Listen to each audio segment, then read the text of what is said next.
folks here and that wanted to go at the front, if that would be all right with everybody. And we have a couple of members of the public that should be recognized. Okay. So let's go ahead with entertain a motion for the agenda and the warrants as well. So moved. Second. Any discussion? All approved? Aye. Nays. Motion carries. And so then can we go ahead and start with before the public? What's that do? Or you want to start with Well, why don't we recognizing? invite the members of the public, they may have some comments that they'd like to. So do you want us to start then? Sure. It's Stephen K. Brooks. I'm here as secretary from the Clark Canal Community Association. This is Lola Bryant. Lola is treasurer.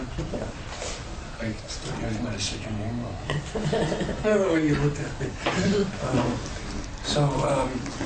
Lola is actually more informed about the subject than I am, but I'm the one that opens up his mouth even when he's not informed.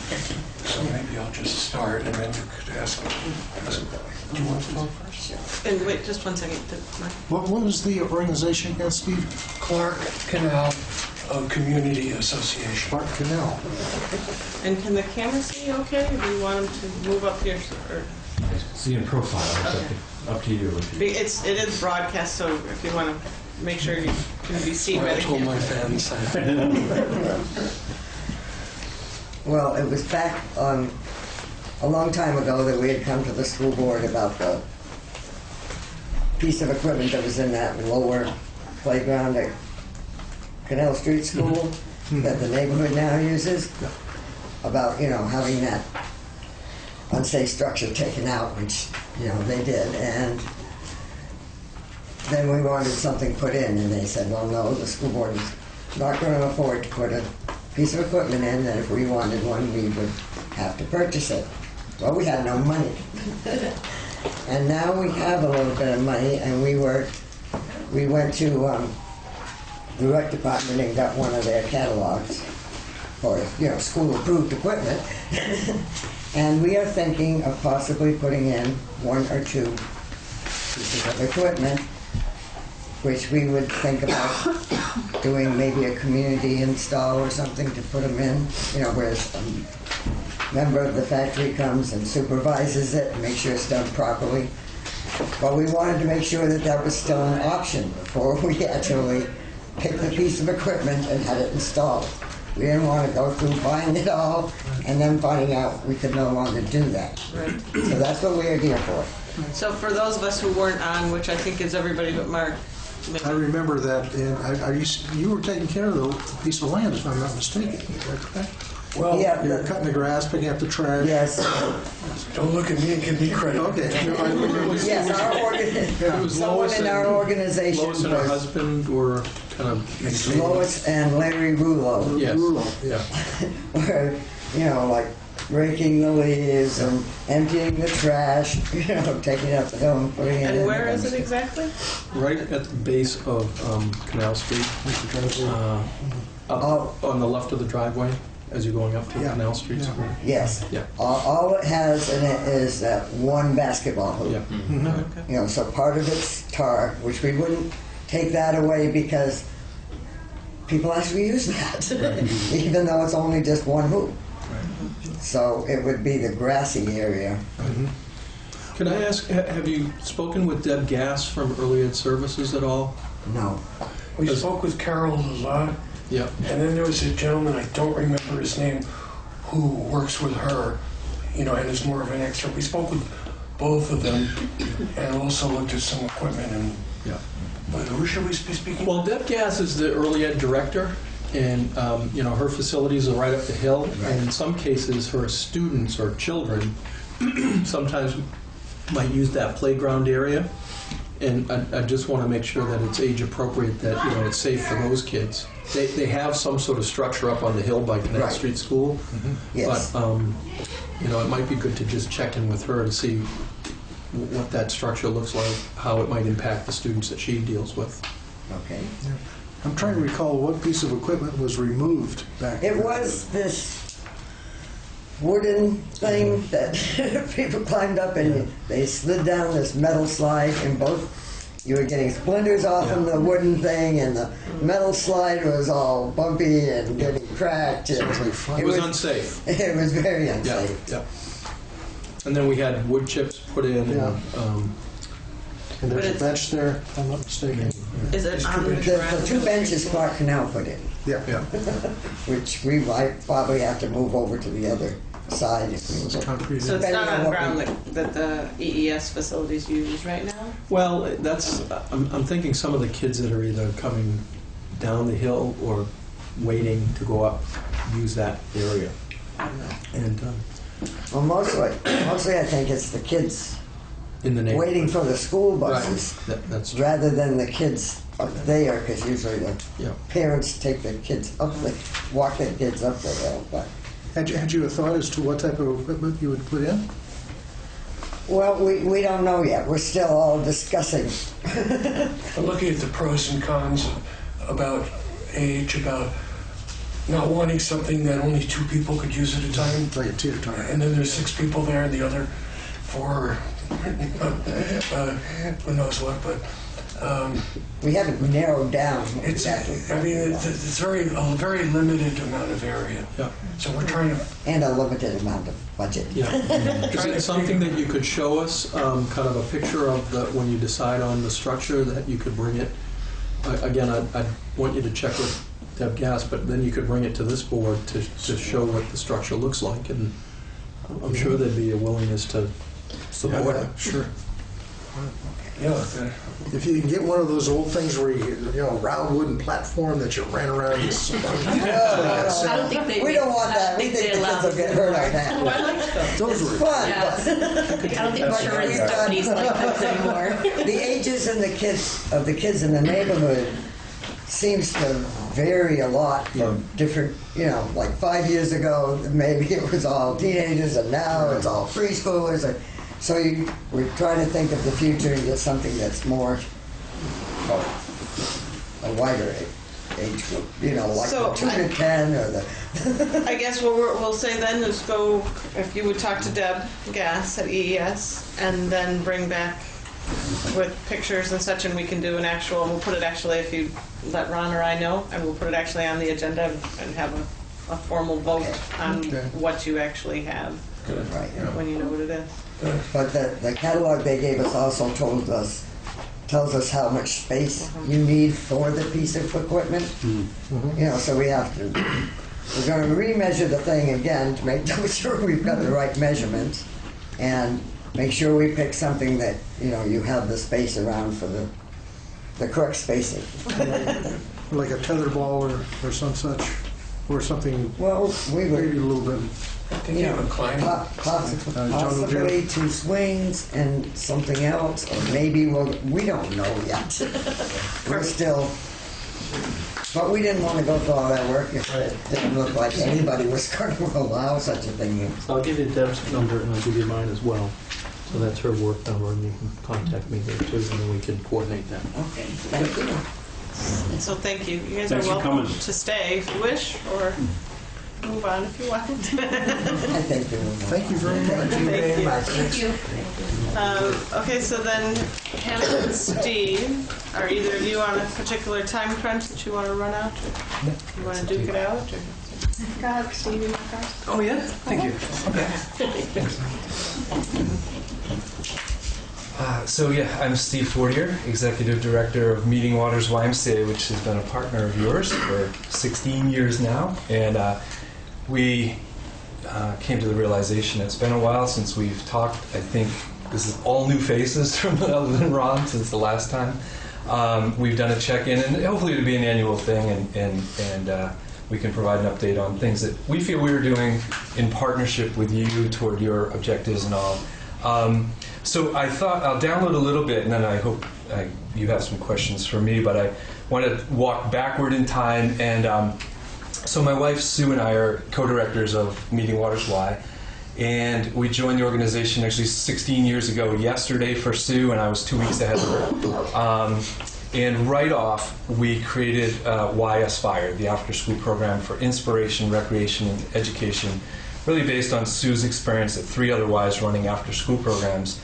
And in response to Hugh Haggerty, the superintendent of schools up in Wyndham Northeast, had just had a community forum about the need for that. So we came in, we responded quickly with this new program, and got up and running the first day back from the Christmas break on January 4th of '99. I had been doing a lot of consulting work with the Brattleboro School District schools through my work at Project Adventure, now High Five. So around April, we mailed principals up and down the valley to say, hey, we've created this new program. If it helps to meet needs in your community, let us know. And Larry Alper called on behalf of the 3 principals in BSD immediately. I think the moment he opened the letter, it was the day after we had sent it, and just said, you know what, we've been getting bugged for years to run after school programs, but that's not what we do. Let's talk. And so basically we had the initial conversations, and we were up and running the first day of school of the 1999-2000 school year at all 3 of your schools here in Brattleboro. That then, we were invited to the table in the winter of 2001. A bunch of the HR directors from major corporations in the community, back when there were many, called a meeting, and who would it have been, Ron? In your chair at that time, 2001. Or Bill Ellis. Bill, I believe, yeah. So rallied, called a few people together to meet with these HR directors because absenteeism among employees went through the roof on snow days. A lot of adults were suddenly sick and calling out sick, and it was really slowing down the engines of the local economy. So the question was, is there an organization out there that can help us deal with that?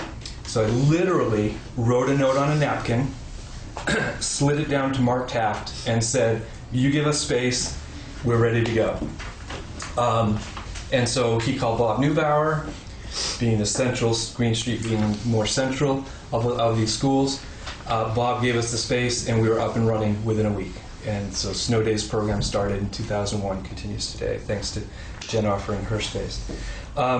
Then we got a call in 2003 from, and I can't remember where this was initiated, whether it was parents or one of your predecessors, but around the kindergarten, when kindergartners had, only went part day for the first 3 weeks, it was back then in the original days. Could we help out with that? That one was a little more difficult to staff and to figure all out, but you all, again, your predecessors were kind enough to give us some space, and we were able to do that, and that even spread to Dummerston. Joe Carroll asked us to bring that there in more recent years. Now that it's just a few days, we don't do that anymore. It's really, it was a pain and an opportunity for us. So parents have clearly tried to figure out another way. But that is part of our history working with you. And this summer, we just celebrated our 50th year of our Y Day Camp this past summer. And your history is a little newer in that in 2003, with all that we were doing now in Brattleboro, I put in the budget to run a bus from Brattleboro. So we now, since 2003, we run a bus every day for 8 weeks of the summer from Green Street School, as our local stop here, up to our Y Day Camp in Springfield. And for every single one of those years, more children from Brattleboro attend our Y Day Camp than any other town, including Springfield, where the physical plant is for the camp. So what that means, in essence, is we are providing year-round out-of-school care for your young people and their working parents. That does include next Monday afternoon. We'll start at the early release time and go to 6 o'clock as always. Tuesday, we got you covered then, from 8 o'clock in the morning until 6 o'clock at night, all vacations, even most holidays. Again, thanks to the generosity of your principals and opening up the space for us to be able to do that. Snow days, we're ready to roll again with that, and then again in the summer.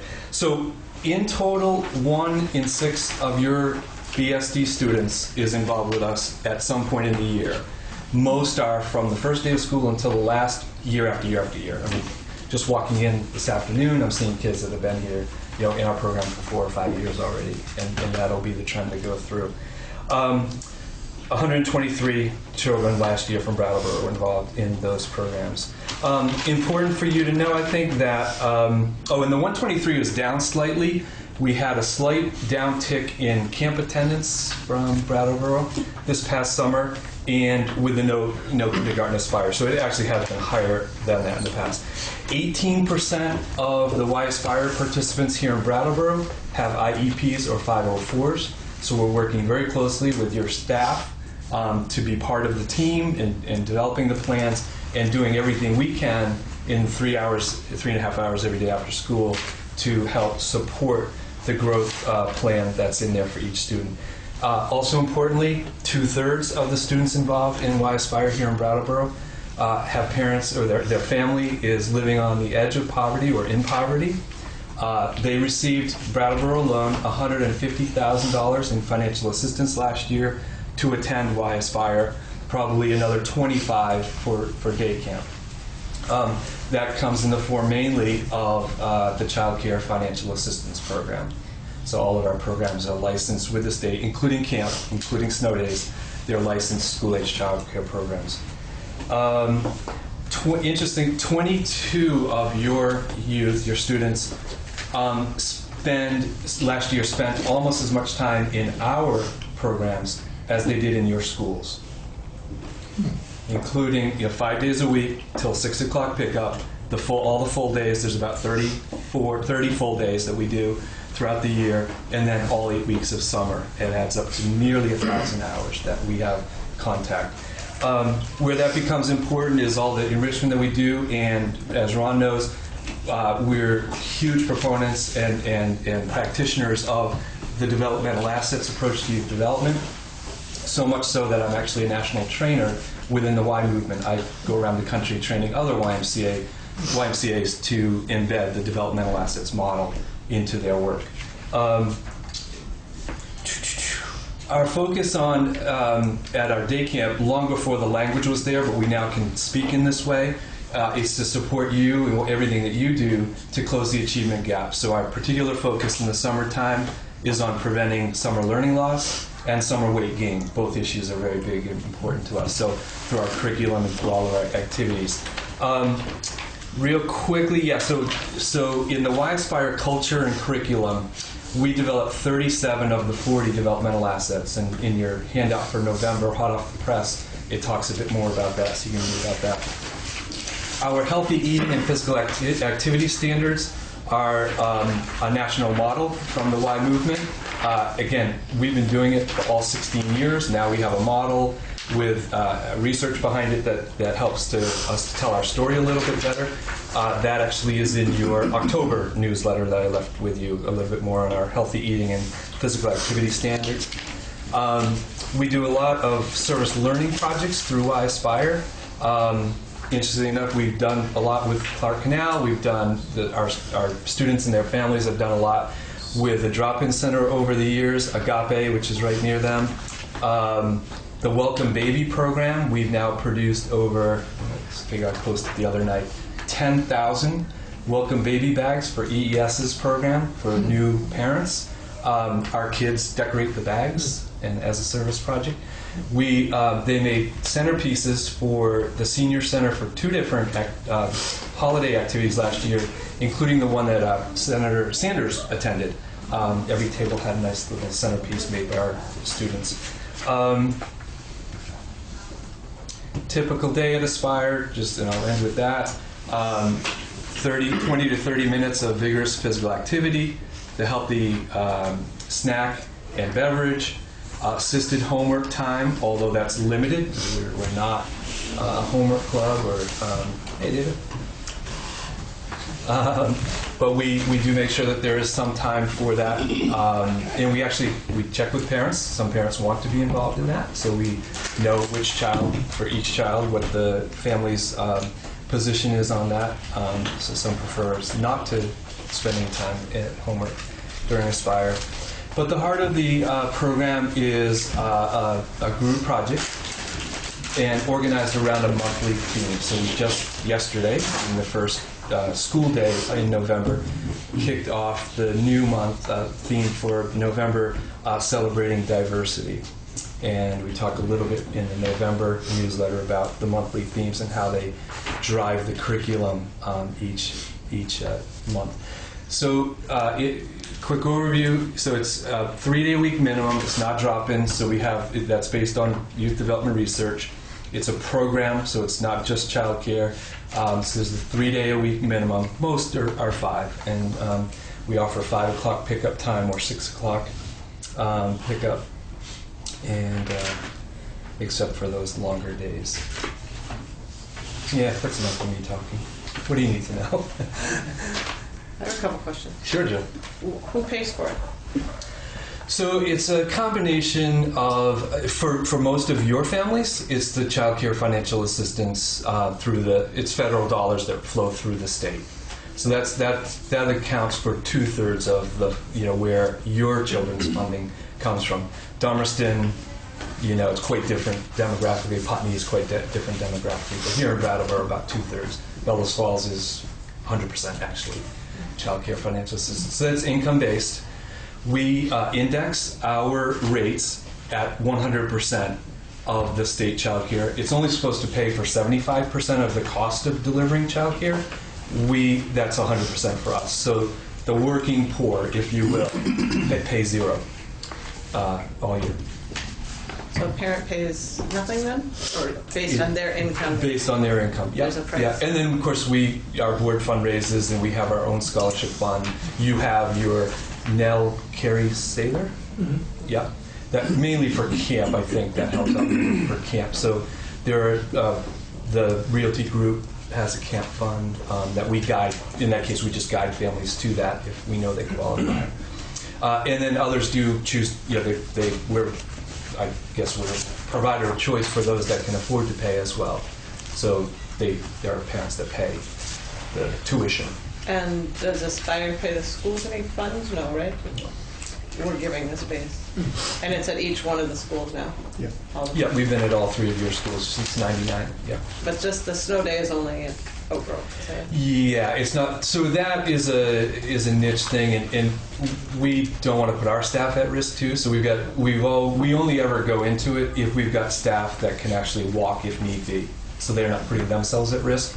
And it's a slightly shorter day than our full day Aspire, so that the road crews have time. So it's 9 to 4, not 8 to 6 like the full day of Aspire. And it's a separate program. So it's mostly Aspire parents that take advantage of that. But and it'll be open to Dummerston parents that work in Brattleboro too.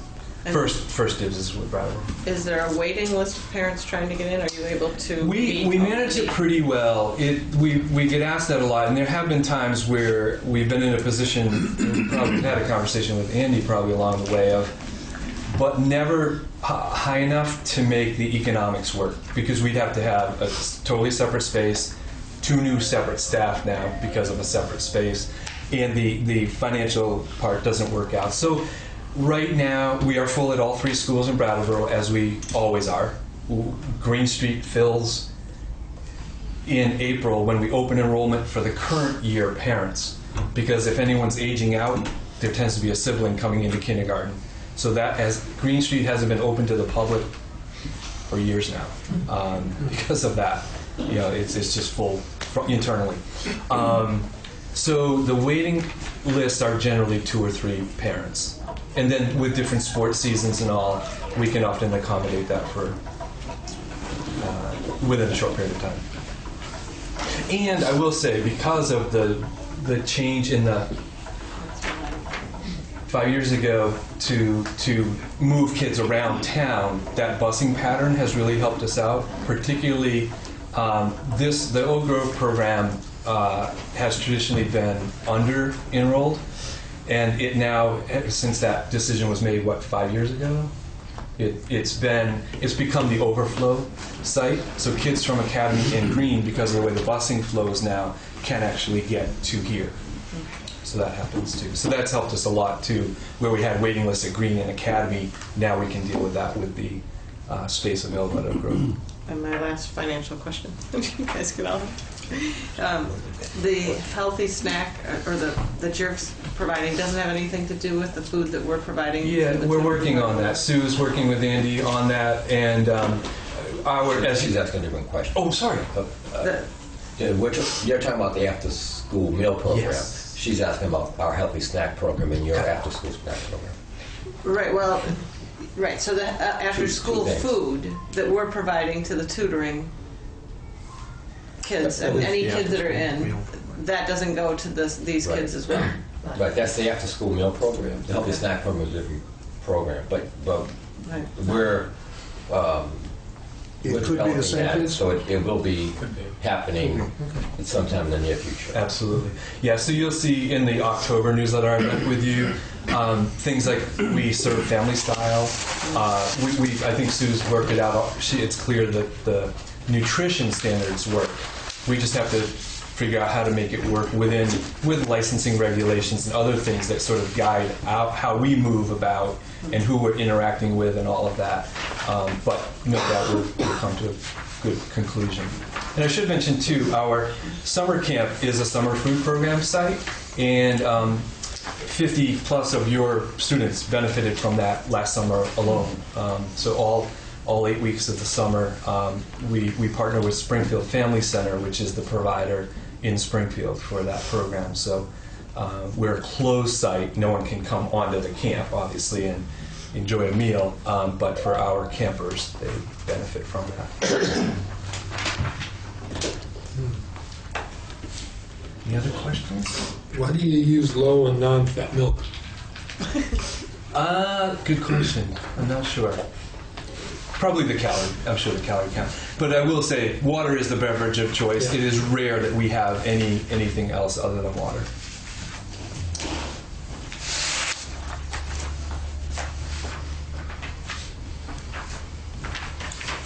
That's it. Thanks for the update. Yeah, thank you for the opportunity. I And like you appreciate said, it. Steve, maybe on a regular basis. Yeah, let's do it on the calendar. It'd be great. And to hear from you of what's on your radar that we can be helpful with. Again, 1 in 6 kids, we're sharing, and certainly around family supports as well. I think we've got that dialed in quite well. Really engaging.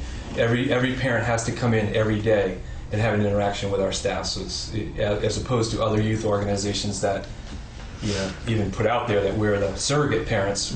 We're not trying to be that at all. We're trying to strengthen the entire family, including the parents, so monthly family events and things like that. So, which you're always welcome to. Thank you. So yeah, thank you. Appreciate the opportunity. And now, Hi, just let me go to the front row. So, wanted to come tonight and give you guys a little update where we're at with all the projects that are taking place or are taking place in the West Avenue near Academy School corridor. We're pretty excited to have a final draft of the scoping study that is going to be presented to the select board on November 18th. We are still in the comment phase, so we're still happy to receive comments from anybody, parents, school, anybody. Trying to do a pretty big media push on that and get a lot of participation before we'll probably close that maybe like the last day of November so that they can finalize all those comments and include it in the report. The grant is the deadline is in December of this year, so we want to get that buttoned up so we can hopefully start looking for some funding to make some of those improvements.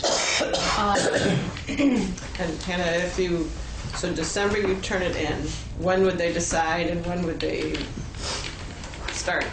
How many years? But it's Well, by turn it in, once the report is complete, it's ours, and it's up to the town to investigate funding for. So as we're able to, we can. But there's a federal or a state grant program that would do 90% of this, right? There are different state funding available that would apply to this type of improvement. There's bike pedestrian grants, and then there's also transportation alternative grants. The bike ped grants are 90-10, and the transportation alternative grants are 80-20. And they give those out in chunks, typically up to $300,000 to $400,000. So how that works is that, yes, we can apply for those grants, but we also have to account for those in our capital improvement budget.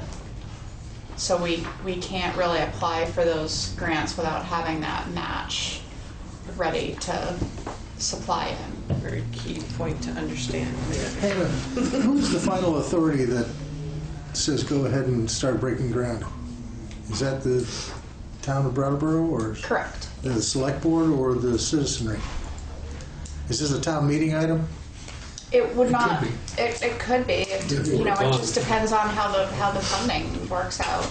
Because there's certain levels that would be voted on. I guess so. Okay, cool. So anyway, the report is available. It's on the town website, right on the front page. Brings you to a link from the consultant. If anybody wants to read it before the meeting, or we will have the consultants right at the meeting. They're going to be there to answer some technical questions that maybe I'm not quite capable of answering, or stuff that even if they don't have the answers to, they can go back and get them for people. So come join us and comment. Any questions on that before we move on? The pedestrian activated crossing signals. I spoke with the company today that we ordered those from, called Tapco.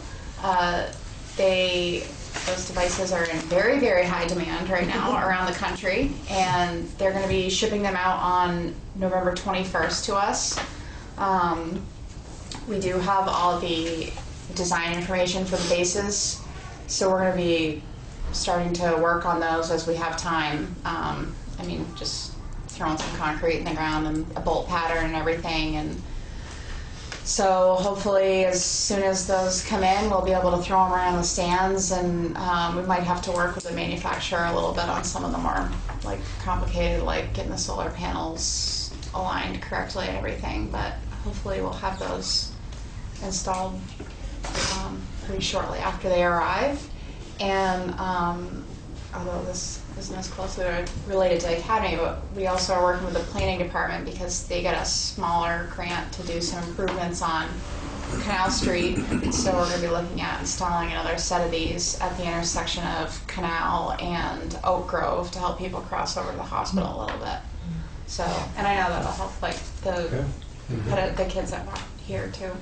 So they're gonna put those cement bases in before the 21st? Is that what you said? We're gonna try to, barring any major. As long as it doesn't snow. Yeah, snowstorms, tropical storms, anything like that. So we're gonna get to it. We have a few big projects we're trying to button up right before winter that are kind of some emergency repairs from storms we've had this summer, but it is a priority and it will get done this year. Go ahead. Yeah. The flashing is going to go at Oak Grove and Canal, not Clark Street and Canal? Correct. Good. Clark Avenue or Clark Street? And Canal is where we have a crossing guard right now that serves to elementary and middle school kids. So you'd be doing a block down. Yeah. We've discussed Belmont, Oak Grove, and Clark, and there seems to be a lot of demand for people walking over to the hospital, and we understand that there is a crossing guard at Clark Avenue, but we're trying to get as many groups as we can. So that means you would have one within one block, the blinking light and a cross guard in the morning. Yeah, they'd be a block apart. It seems somewhat confusing. It's a little harder to cross at the top of the hill at the hospital because it's... Clark Avenue, right?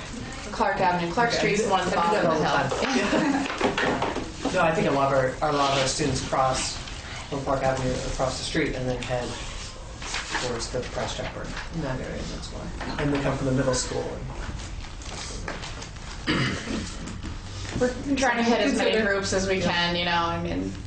we get a lot of concern about people crossing over to the hospital that maybe have some limited mobility or elderly, so.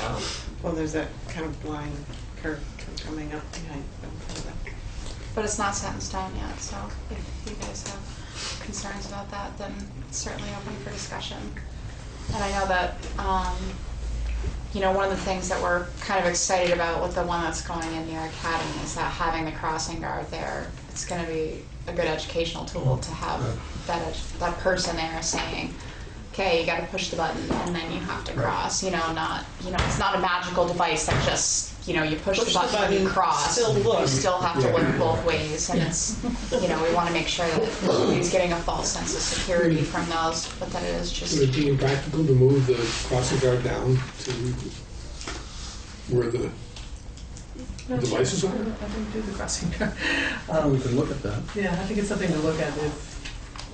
I would think they'd be together, like whether we move or they move. I think There's that the would make two more streets sense. though, there's the cross Clark Avenue and then Canal Street that crossing guard helps with. Yeah, Stanley does both. Yeah. Both, yeah. There's not a sidewalk on the other side of Clark Avenue, is there? It's only on the one side, right? No, there is. But it stops, is what I'm saying. So if you walk from Oak Grove to Canal Street, there's parts that the sidewalk is. Oh, that one's. It's on the wrong side. Yeah. It's there, but it's more, I think it's the business part where there's not. We encourage the kids to walk on one side because of that sidewalk situation. Oh. So, I'll have to look more closely. Don't you look and I only drive by it every single day and back, that's all. Why don't you look and get back to Hannah if you have stuff? Yeah, I can do that, Hannah. But to me, I mean, without knowing anything, it just seems like it would be funny to have a crossing guard and a light in one block apart. It seems like you would be confusing the kids as to where they're supposed to go. Not to mention drivers having to stop twice with one block. Right, and we've heard that sometimes drivers are not particularly polite. You think? We've heard. Yeah, the difference is the crossing guards are only there at specific times, and you have that problem with Stanley Smith doing both roads. You know, kids crossing Canal and kids crossing the cross street there. That's why I'm not going to have an opinion on it. I think one of the times, you know, we're going to find that these are a lot more effective, you know, at kind of the darker hours. I mean, they do show up during the day, but I don't, you know, I think we're looking to catch maybe a different time period than the kids going to and from school during, like, you know, the nice daylight hours before we had our time change. But yeah, it's certainly, like I said, it's not set in stone by any means, so, you know, we're happy to have the conversation. Well, I'll find out exactly what Stanley's hours are there, and maybe find out. I can even walk down there and talk to Stanley one afternoon to find out how many middle school kids I see, like when later in the afternoon after our kids are all dismissed, that will probably be coming from sport practices and things like that. But it's darker, it might make more sense. I'll get back to you, okay? I know too, we get a lot of concern from residents who live like in the Maple Street area that they would like a crosswalk across Canal Street. You know, the town's looked at that a bunch of times, being on such a steep grade, it's just not a safe curve.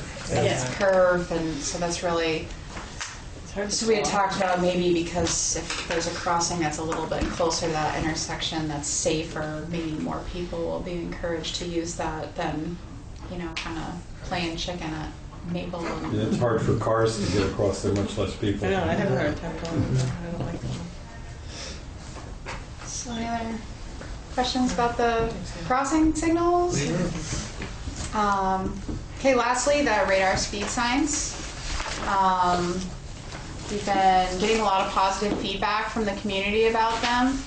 We've been keeping one pretty regularly at right kind of in front of Station 2, the West Brattleboro Fire Station, to catch eastbound traffic. We have been intermittently using one coming the other way, but that one's also been taking a little bit of a tour around town. You know, it was a device that was discussed during traffic safety committee meetings, so we just want to make sure we're, you know, trying to hit all of our customers. And Unfortunately, that one had a little bit of a malfunction with the device that actually like sends out the radar. So we shipped it out to the company that makes them. They put a brand new, actually improved radar system in it, and I got an email notification while I was sitting there that Jan Anderson just signed to receive it this afternoon. So that'll be going right back up. I know one of the questions that I've received is how come it kind of comes and goes. They do have a limited battery life. The batteries, we put them on charge at the DPW, so, and I also have to bring them back in to actually plug it into my computer and collect the data. So they might be down for a day. Usually I try to keep it under a business day, but you know, it's just kind of come in, they get charged, and data collection. The batteries last 3 to 4 days, and we did purchase another set of batteries, so that kind of doubles the time that we can use them. You know, I think I saw an email that it's different than the one at the top of Green Street. That's correct. That's a solar? That is a solar radar display sign that also does not collect data. Oh, right. So that's a stationary sign that Yeah. just tells you how fast you're going. These tell you how fast you're going, and they tell us how fast everybody's going. Have you found that it is calming traffic? Or is it something that drivers try to see how fast they can go through with it?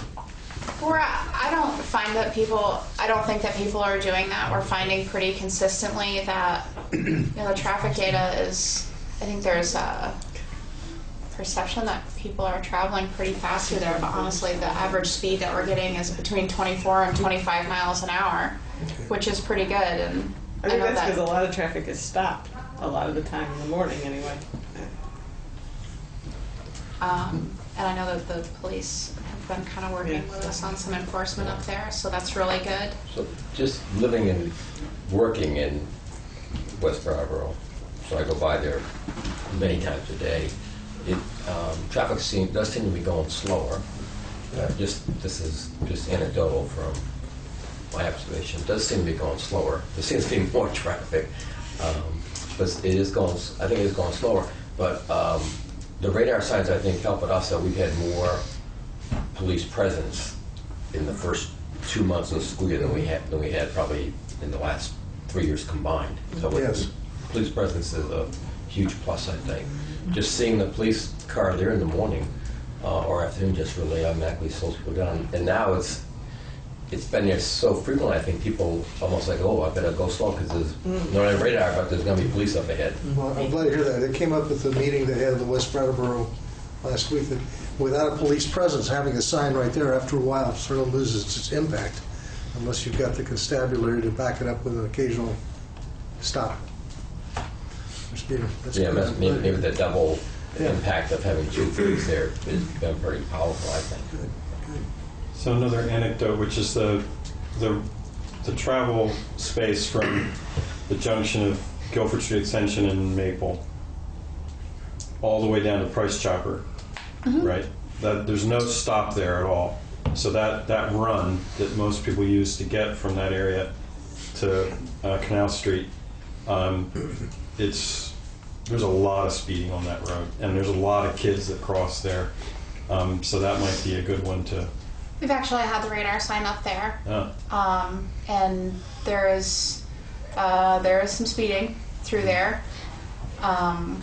We actually I've been working with Wyndham Regional Commission quite a bit this summer to do some traffic studies with the devices where the hoses cross. And so I don't have the data with me tonight, but we collected data during the summer, and then we collected data after school started as well, so we could kind of compare the volume there. And you know, there was quite a bit more volume, but we didn't really find that people were traveling different speeds, you know, but there is pretty consistent evidence that people are speeding through there. And you know, we're working pretty closely with the police department to, you know, show them our data. And there's limited place for policemen to sit on that road too. And in the winter, there's lots of stretches that don't get adequate attention for sidewalk clearing and stuff like that. So there's only two traffic lights on Elm Street Hill and across from the high school. Fairground Roads, are those the only two traffic lights that would stop traffic on Canal Street? Yeah. I'm trying to show the So stretch. there's one's a stop. There's the On, one's a stop on sign. Canal Street? Yeah, Canal Street. You know, going up Fairground Roads. Correct, and then Stop. down South Main. Yeah, so there's only two. He's talking about Maple Street and Guilford Street. Oh, He's coming up from the you park said, over. okay, never mind. I got my streets mixed up. No, Well, I heard you say, yeah, A lot of tree streets. about the price chapter. Yeah, where Maple, or no, where Fairview comes in. Fairview comes in through, all right. So, yeah, so we're working pretty closely with the police department. Yeah, they're a little understaffed right now. They're down to 3 police officers, so they're doing what they can Wow. to get some extra enforcement out there. So any other questions for Hannah? It occurs to me too that it might be good if at least one of us could attend this meeting. I'll be there. You're gonna go, Dave? It's at the select board meeting. Well, there we are. So Dave, anyone else want to support that idea? Well, Dave could represent us. But you're welcome to come, but if two come back. No, 3, right? Only two more besides Dave. That's the 18th, right? That's the 18th. Any more questions for Hannah? No, that's great, thanks. Thank you for all the help. Thanks for having me. Thanks, Anna. Okay. I think we're on to I'm sorry for coming in late. In the minutes, I was at the last meeting, but it's not recorded in the minutes. Okay. So I've got that. So is there any other adjustments, corrections to the minutes? When they get sent out the same day as a business day, I never get a chance to see them, so. So I just wanted to clarify, we had given you the list of the teachers and folks that presented at the forum, and I think there was going to be some thank you notes. They're here. Okay, we just have to sign it. Thanks.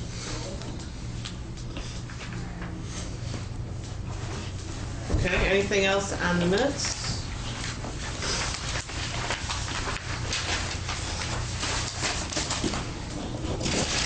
Peter, what is your pleasure on this? Would you want to take a second to read it so we can approve it? Do you, No, I'll just abstain. okay. Has everyone else had a chance? I don't know that I've had a chance to read these either. So, Well, it'd just be you three. I wasn't here for most of the meeting. you were at finance.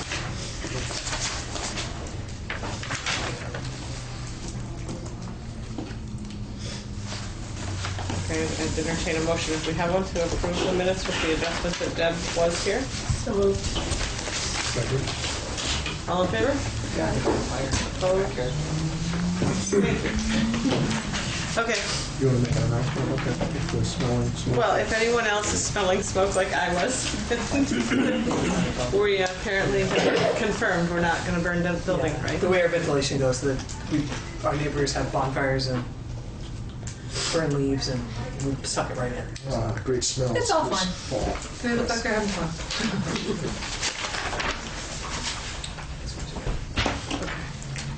And just as we're reviewing the agenda, I'm going to need a executive session for personnel. Okay.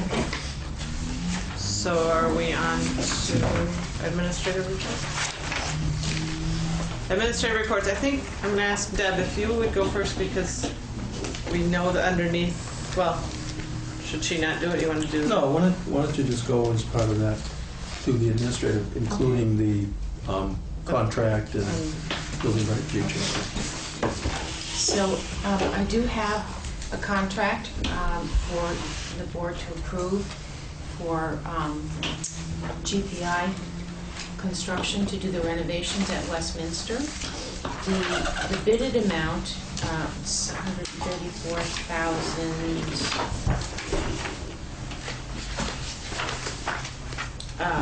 $486 is their bid amount. However, we have already entered into conversations and negotiations to change the scope of the project to lower the amount. And right now, we're hovering around 116,000, which is closer to what our budget was. 116 or 116, which is closer to what we were hoping for.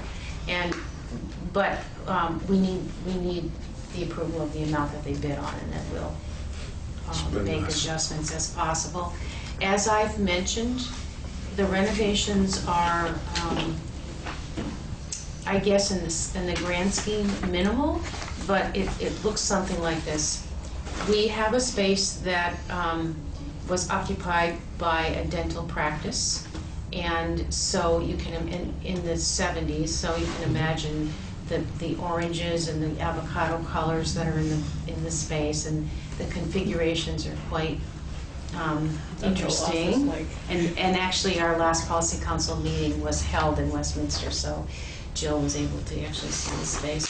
We're going to move some of the walls around, install radiant heating, because this is for an infant toddler population. We will be serving up to 8 infants and toddlers in that space. We're going to have a combination of vinyl tile, and I think we may end up with some carpeting.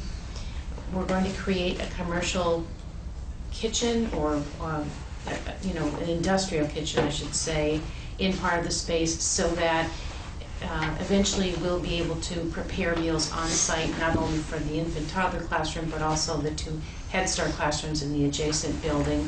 There will be office space, there will be some bathroom renovations, and that only really occupies half of the building. The other half is currently space for parent meetings and some of our staff's meeting space, and we'll be jutting into that a little bit to make some pantry space for the kitchen. We'll be, painting, and we're hoping that the Rotary Club actually will do the painting, which is part of getting the price down. And I know that GPA, I know that Art Greenbaum is a Rotarian, and I was, and Ron is, so hopefully we can that would be get that in kind. In kind. We will be installing a playground and a chain link fence. And essentially, that's the scope of the project, and they are ready to pound the hammer tomorrow. So I'm hoping. And maybe for everybody here, because I was surprised that I've been on policy council and at these meetings, explain why we in the town of Brattleboro School Board is worried about property that we actually own up in Westminster. Did you all know that? Was it just me that was surprised? No, just you. Just me? Okay, good. Well, you own the property, that's why you should be worried about it. As the grantee for the Head Start and Early Head Start program, Brattleboro Town School District is ultimately charged with the oversight of what we do, and we are charged with covering Windham County. So a number of years ago, we purchased the building through, we being Early Ed Services, owned by Brattleboro Town School District. And we did have a mortgage that we paid off really quickly within a matter of years, using some Head Start money, some federal money, so there was a federal interest, and ultimately they hold your toes to the fire, and some money that we had in reserves. And that's pretty much the same funding formula for this project. So in this case, it would be toast to the radiant heating, right? As opposed to the fire. Right. And I had to fight to keep the radiant heating. I really, because it's on a slab, it doesn't have a foundation, and these are babies that we're talking about, and I just feel that it's really important for them to be on radiant floor heating. So It was cold when we were up there in October. Yes. It was cool. Yes. Yeah, I wasn't a baby. It's a beautiful space, and when we're hoping to open the doors to 8 new families who we already have, February 1st. So we need a motion to approve this contract. Yes. So moved. Second. Any discussion? And all in favor? Aye. Opposed? Swing that hammer. Anything else in your administrative report? Well, that's the biggie. I'm in the throes of preparing our 5-year refunding grant application. This is something new, in that the feds are moving us toward a 5-year funding model. We write a huge grant that sort of projects out what our goals will be for the 5 years and justifies why we should still be the ones providing Head Start in this county. And then every year for the next 4 years, there are continuation application pieces to that that are less labor intensive than this one. I liken this to writing a small thesis. And I have to gather, I was talking with Lyle earlier, and gather a lot of information, and it's actually, the news that I'm gathering is not new news, but it's fairly compelling. It's very compelling in terms of what we're seeing with the families that we serve, not only in Head Start, but through the public schools. Things like parents not really knowing how to parent, or being so stressed that they can't parent. And that plays out in children's success in school. It plays out in their attendance. It plays out in behaviors, and it plays out in expectations from parents. The number of children who are on the autism spectrum, the amount of substance abuse in this community. You know, we know the number of families who are on free and reduced. It's hovering at 60% in Brattleboro, and close to 53% county-wide. And all of those things play out in the work that we do, and the challenges that we face every day, and the talents and the commitment and the passion of the staff who work with the children every day is commendable. So I intend to make sure that's articulated well in the grant application. And along with that, the old system of a 3-year review where they come in and live with us for a week and leave no stone unturned is supposedly attached to this new process where there will be annual check-ins that are focused in particular areas. And so that the idea being, you know, in the course of 5 years, there will be something major more in the 3-year mark. But that every year there will be a piece of that so that it's not so intense and shot every 3 years. So it'll be less time spent, but on an annual basis, maybe, rather than 5 days every year. Right. Okay. Right, and a big part of that, the first year is focusing on health and safety, and there will be our representative from the Boston office coming to visit, and she will want to be meeting with board members sometime in the next year. But this fund, I will be bringing an executive summary of this to you at our next meeting. It's due December 1st, so it needs your approval. And it's for funding that begins March 1st. So that visit from the specialist won't happen until sometime after March. Look forward to seeing that. It sounds like an improvement. Longer range planning and more regular and targeted inspections. I hope so. Yeah. I hope so. Okay. Mark. Sure.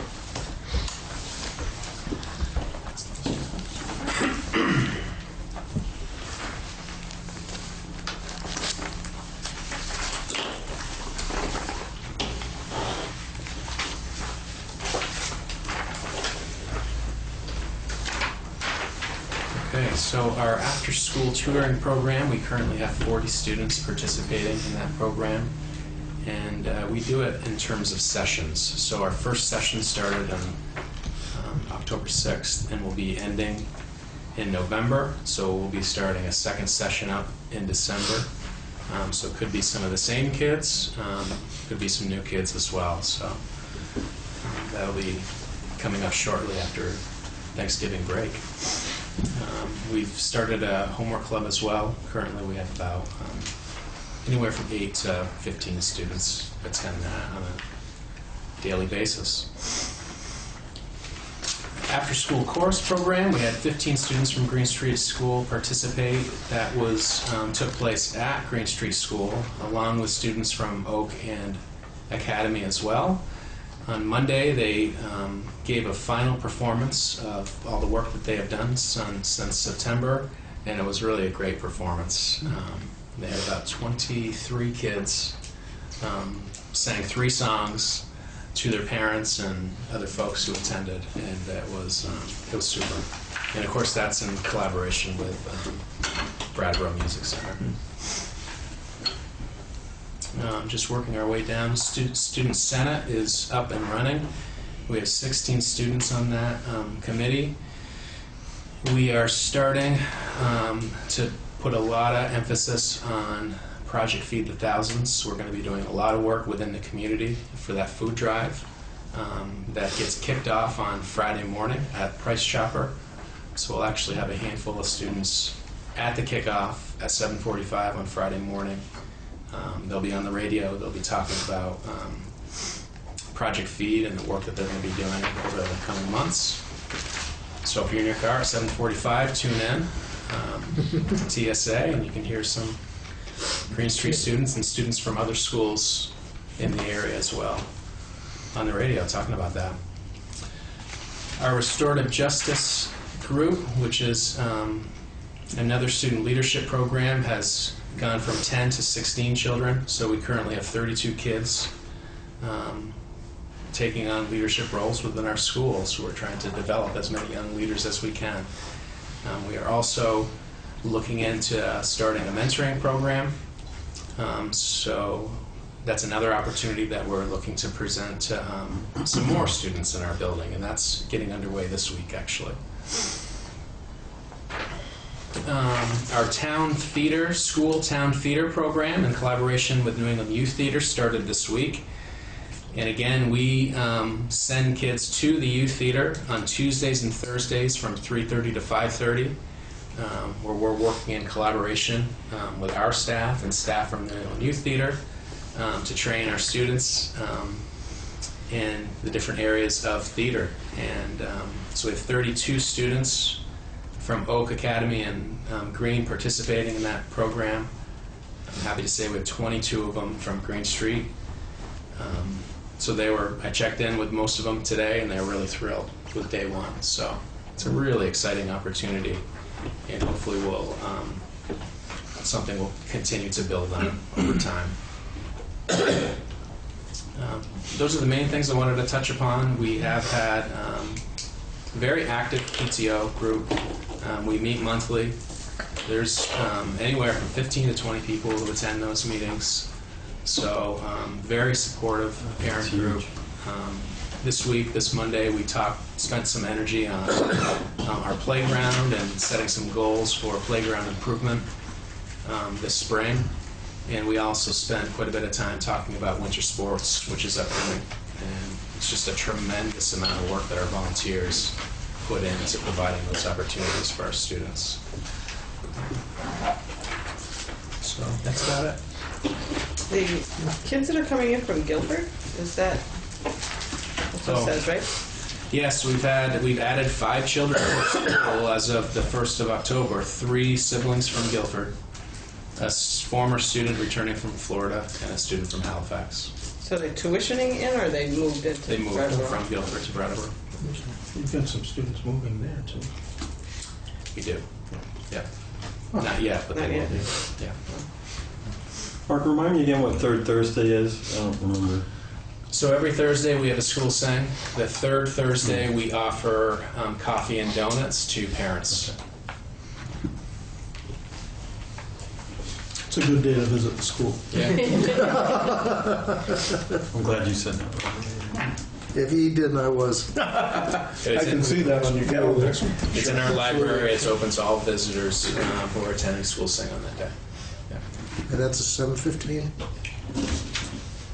7:15? No, what time does it start? Oh, what time does it start? When did the donuts start? 8 o'clock. 8 o'clock. 8 o'clock. Not 7:15. No. All right, Jen. Okay. Pass around our data for October. I hope this is what you were looking for. I'm realizing that I'm only giving you October's data and not data from September. I presented that already, but if you would like it to be more cumulative, I could do that too. So the other thing I was thinking is we've talked once about you guys doing it so it's all the same. Have you guys? We're getting very close. We're getting very close. I made some notes after listening to Mark. Please all that in. Okay. So I did a little blocking out because I realized my secretary had put the school where the child came from, and I feel like that's a little bit too much information that you don't need. Again, still getting it right, learning. No, really? Yep, I'm still not getting sure it. if you know anything about Brandon, Vermont. And what this. Our after-school programs are up and running. We are doing the after-school meal program. We're feeling very successful about things. You'll see that, proportionately our numbers make sense to the other schools. Mark already talked about the NEYT program, which is officially starting in this November.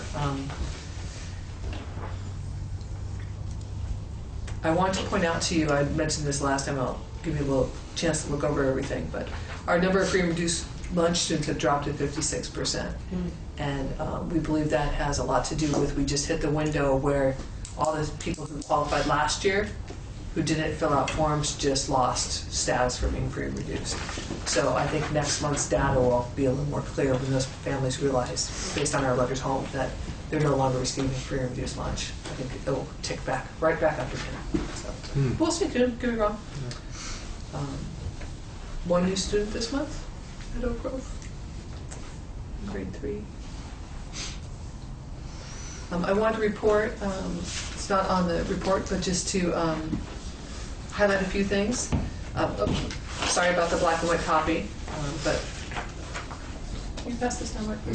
So we are planning our 10,000 Grovies recognition for this Friday, which means 10,000 acts that adults have recognized that students have shown.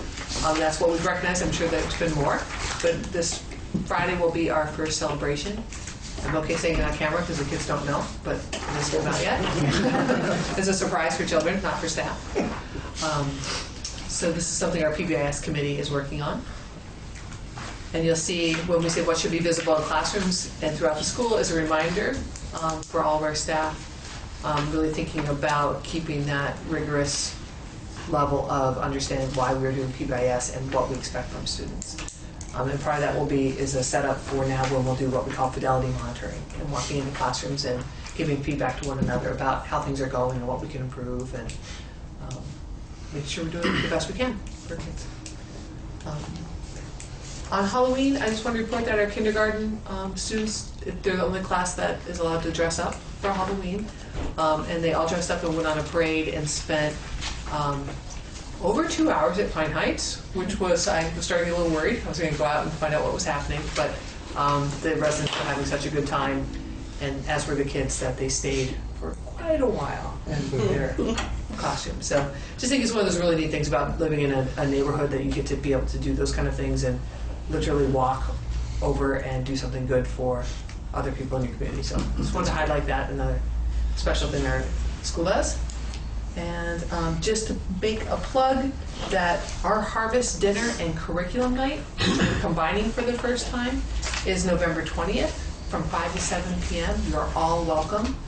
Our theme this year for Curriculum Night, again, as you know from our action plan and our work, one of our committees is our Parent and Community Committee, and they are planning everything.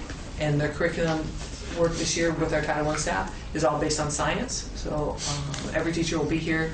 We'll have science activities in each of the rooms. And then we will come back to our student cafeteria and have a harvest dinner that is both a potluck and also harvested food from our gardens that we then prepare and share. So hope you can make it. November 20th, we start at 5 o'clock. And we are hoping to be done around 6:45, but we're not sure how the combined nights will go. So it's the night after the forum, so I know that I might not have time to remind you again. I think that's probably enough. So just if I make a comment on your Yes. report, I like that you have the the student demographics. So about 17% of your students are students of color. Oh, I had not figured which that out. is interesting. I mean, it's been in Brattleboro town around 20%, 22%, so it'd be nice to see that in all three schools. Yeah, it's usually in mine. Yeah. Okay, so- So I guess I'm saying a mark. Right, Amy? Okay. Sorry, gotcha. John, before you are these the guiding principles, the how Govies are earned, or is there another? No, another list? the guiding principles are the be safe, be kind, be respectful, be responsible, and Grovies are the green tokens that we. I looked around for one in this room, but I didn't see it over here. Right behind. There. So now you've Oh, given I out see. 10,000 or? We've given out 10,000, sorry, 10,000 That's a lot. Grovies. This It's year? a lot. Those are a lot of coins. This year? This year, so since school started until, actually, 2 days ago, kids have banked 10,000 Grovies. It's sort of like a Bitcoin. It is. But do they do it like the Harry Potter style with each room, the house, and do they keep them? Actually, no, because there's a lot going around. We also want to recognize both individual behaviors and classroom behaviors, so we have another system for recognizing the class. That's what I thought there was as well. something. Then you had like a party for that. Yes. I remember hearing that before. Okay, Andy. Okay. Thank you. I was in Montpelier today with the Montpelier Principals Association Executive Council, and I was president, so I rushed to get here on time for the meeting, and in my rush, forgot to stop at Academy and pick up the monthly reports. At least you can get a ticket. I didn't get a ticket, but I'd be happy to email them to you if you prefer. That'd be great. And then we Yeah, that'd be great. can email those to you tomorrow. And maybe you have a copy to go to Jane too, because you keep them for the official minutes, right? Okay. So on October 15th, I had the pleasure of serving on a committee with Captain Kerrigan and a few other citizens where we recommended a police officer to be a sergeant on Brat PD. So there was a ripple effect when Mark Kerrigan went from lieutenant to captain. So sergeant went to lieutenant, and now patrolman went to sergeant. So it was a nice experience and nice to work with Brat PD and continue to build our relationship with Brat PD and the schools. October 21st, we had a great assembly, slapstick science, where Dr. Quentin Clark, as the stage name came, and it was in conjunction with October is Fire Safety Month, and he does a thing on chemistry and fire safety and so forth. It was really very entertaining and very educational for the kids. He's great. He's local and does a great job. I think it's already been mentioned that next week we have parent-teacher conferences, half-day, schools in session for a half-day on Monday, so it's early release. And we have conferences afternoon and into the evening, and then all day on Tuesday. Kids are home. We're in session for parent-teacher conferences. The Academy School spelling team, for the second consecutive year, goes to the state finals. They were victorious this Saturday in Dover, winning the regionals. So they're off, I think it's November 15th. They will compete in the state finals. November is National Diabetes Month, and we emphasized that on this past Monday night by showing the movie documentary at school called Fed Up. And Fed Up is a powerful documentary that chronicles the effect that sugar has on the relationship between sugar and overweight and obesity, and chronicles the government's involvement with that, and also schools and school lunches. So we had about 26, 28 folks there on Monday night.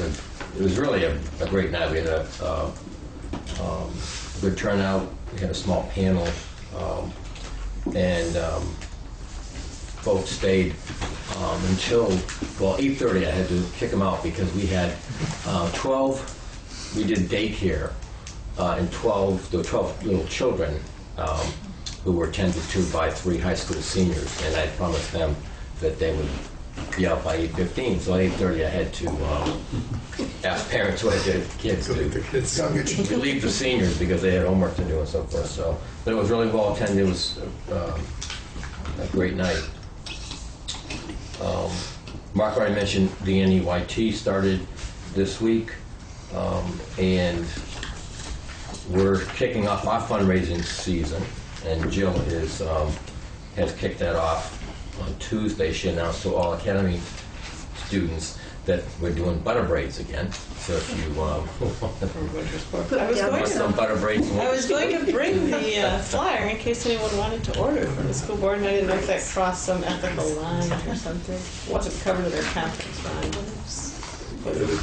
Fundraising for yourself? No, for the winter sport. winter sport. We're also beginning our fundraising for field trips. We have a basket raffle that's we've been doing for several years now. It's we do quite well, and that's also, we're launching that as well. And we like to have you hire a 4th grade replacement teacher, and by the name of Kim Breton. Kim has an MED, Master's in Education, and she has taught for 5 years. And a copy of her resume for you was the other stuff back at school, but I have a copy of her resume I can share with you and pass it around. So she's already in the classroom? She started today. I started this week on Monday. She's not officially hired until you do so, but we had to get her in because our long-term sub, her last day was last Friday, and we really wanted to avoid just going off the sub list, pulling someone in. So for continuity's sake and the sake of the kids, we wanted to bring her in as soon as possible. Okay. And where does she come from? She lives in New Hampshire, and she's taught in New Hampshire 2 different schools for a total of 5 years.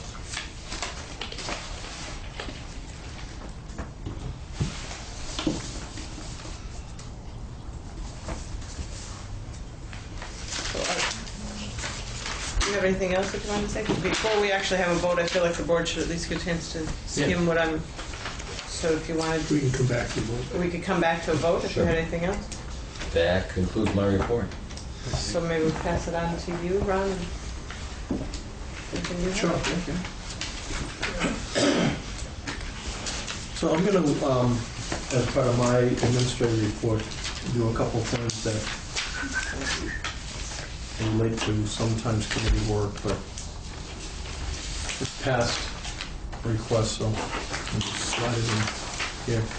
This is a breakdown of the music, art, and after-school program that you requested.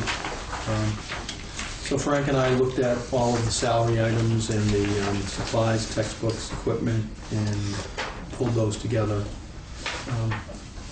So I'll wait until they get around. But so you can see under general and vocal music, you have 3.8 staff assigned to music.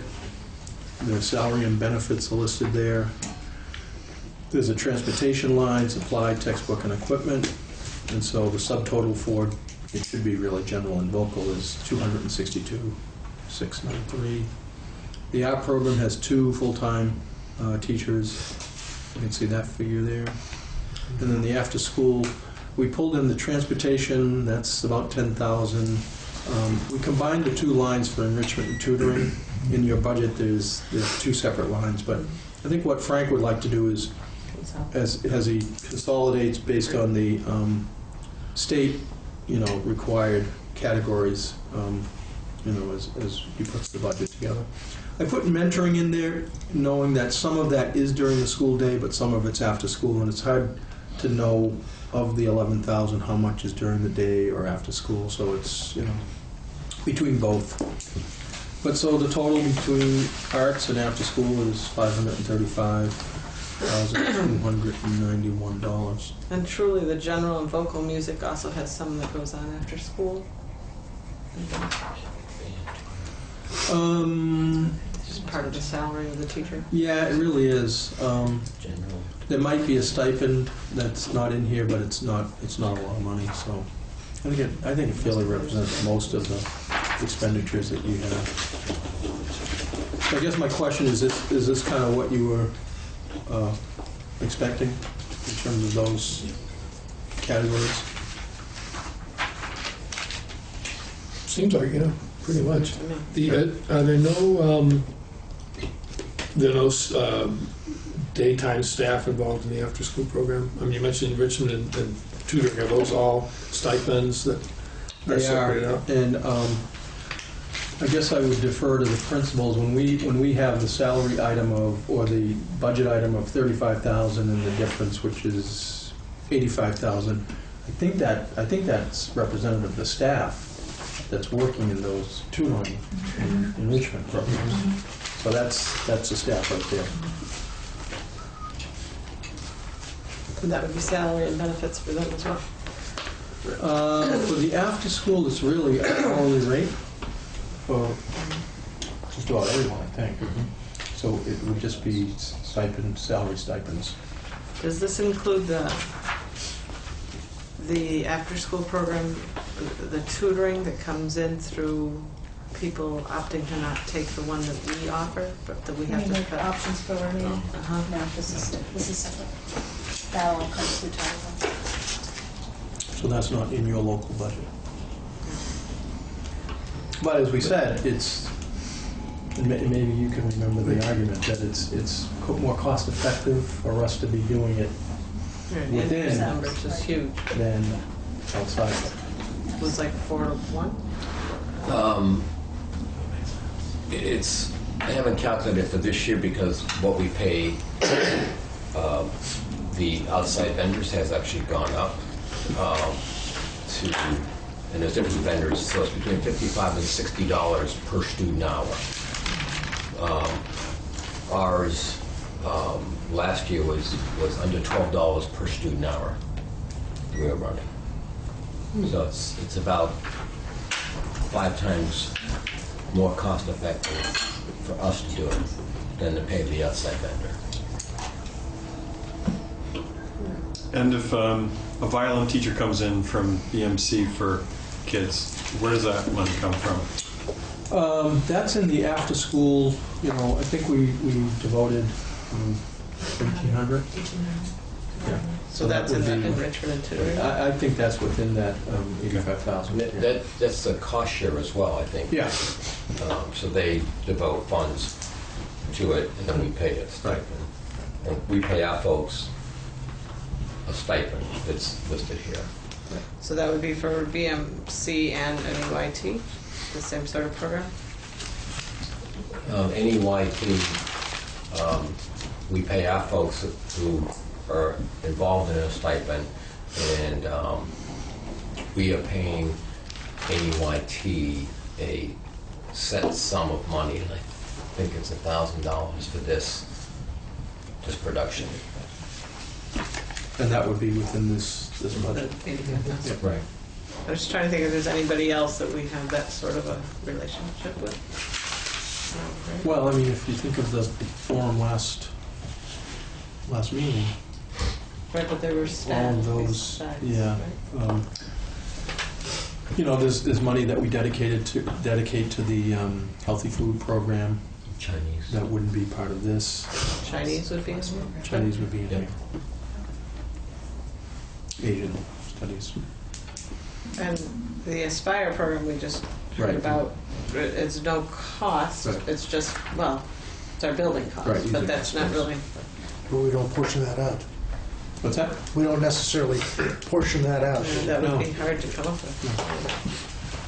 Well, things like the student senate and the restorative justice group, that's after school, but that's not, and those are like activities that are separate from the after-school program? Separate from after school, yeah. Are there those have- stipends for the teachers, or do you do that? I do that, but it's also, the teachers do that as well, and they don't get paid extra for that. Yeah. Oh. That's part of the school day, or before the school day. That kind of falls in the same thing then as the band program, the extension band or the, Extension band, she actually gets a stipend through the Brattleboro enrichment through BEEP. To the mentoring one. BEEP is also considered mentoring. No, that's in the budget items that include the enrichment program, the BEEP, one line is mentoring. So you've got the salary related to that. I didn't put that in because it's mostly during the day as opposed to after school. There are some of those activities that go after school, but I think most of the salaried staff really do their work during school. And then some of these mentoring opportunities are after school. It's really hard to break it all out. Yep. But, I mean, I think that's a pretty fair representation of the arts and after-school programming.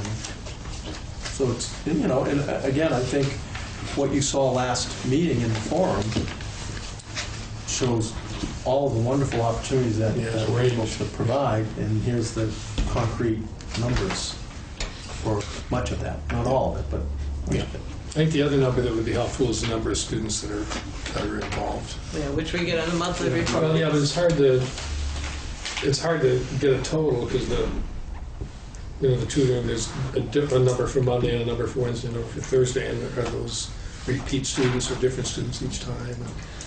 So for general and vocal music, it's general vocal music instrumental. Oh, I meant for the after-school program. Okay. I think we know. For general and vocal music, all students, Yes. every Yeah. student in the system. Yeah. And then band, we can easily get you band numbers for the participation in band at each school in grades 4, 5, and 6. Yeah, I was more looking for the numbers for the after-school program. Right, me too. Enrichment and tutoring. Yeah. And how do you want that? Just How we're the giving number of, if you can give us a sort of an average over the course of the year, how many different students are involved in those programs? I don't know if we want different though, do we? I mean, I don't know. You mean the unique students as Well, we know, as Andy if there's a said, kid that's getting, one night is getting math and the same Right. kid on another night gets reading, I'd count those as two contacts. So the way we list it, like kids who are getting tutoring is like a number, like 46 kids getting tutoring right now at Academy. Mhm. So that's usually 2 days a week. And then we're running a cardio club, for example, and that has, I think, 24 kids in it.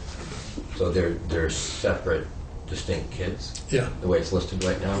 So I'm not sure how else to represent. Well, I'm trying to figure out how to, and I think this is down the road. I don't think, I'm going to ask you to do anything with it right now, but like with general vocal music, it's all the kids. Right. It's some number of hours a week, so we could do some math and figure out the cost per student. And with the art program too, there's this much time.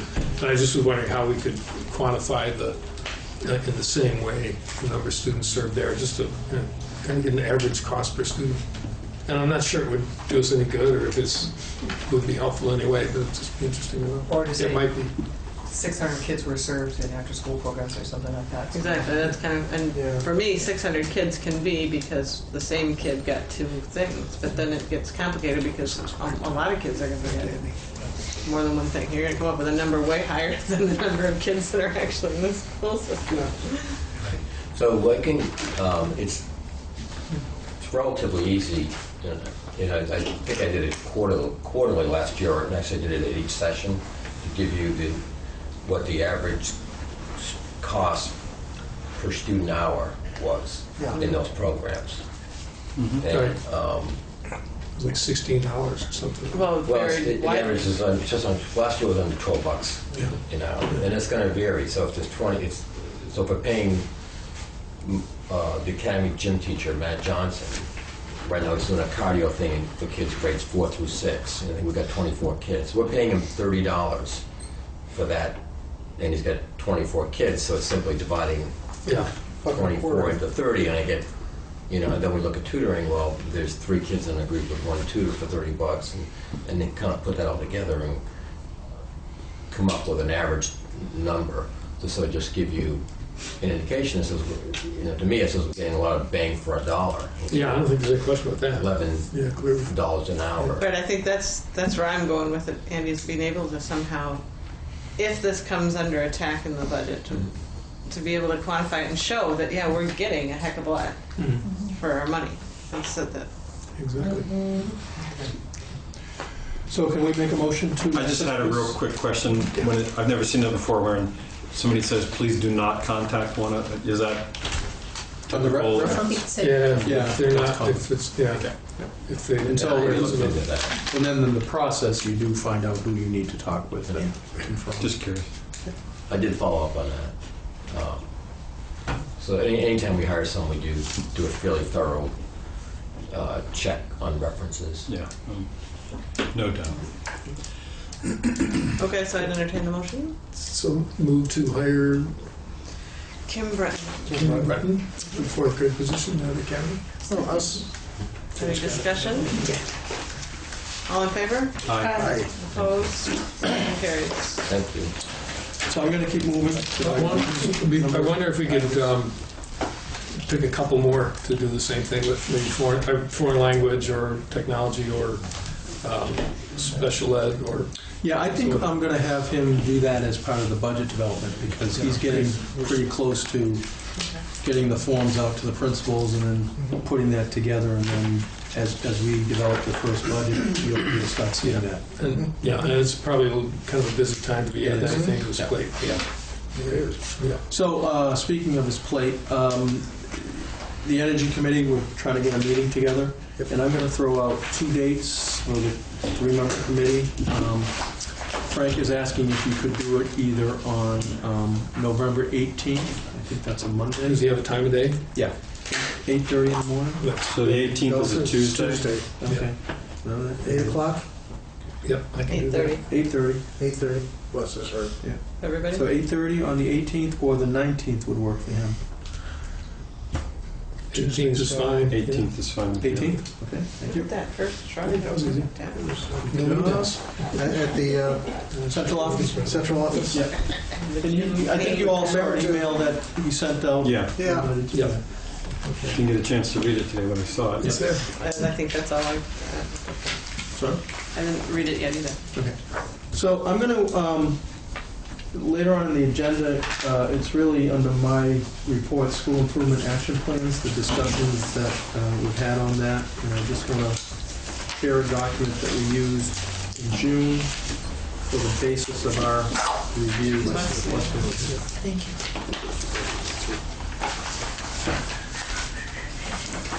So do you have anything else under your administrative? I do, I have like 3 more things. Oh, wow. You gotta keep moving. Cool. So this is a document that Lyle had put together in June, and I'm not sure if all board members were here. I think you were not here at that meeting, Joe.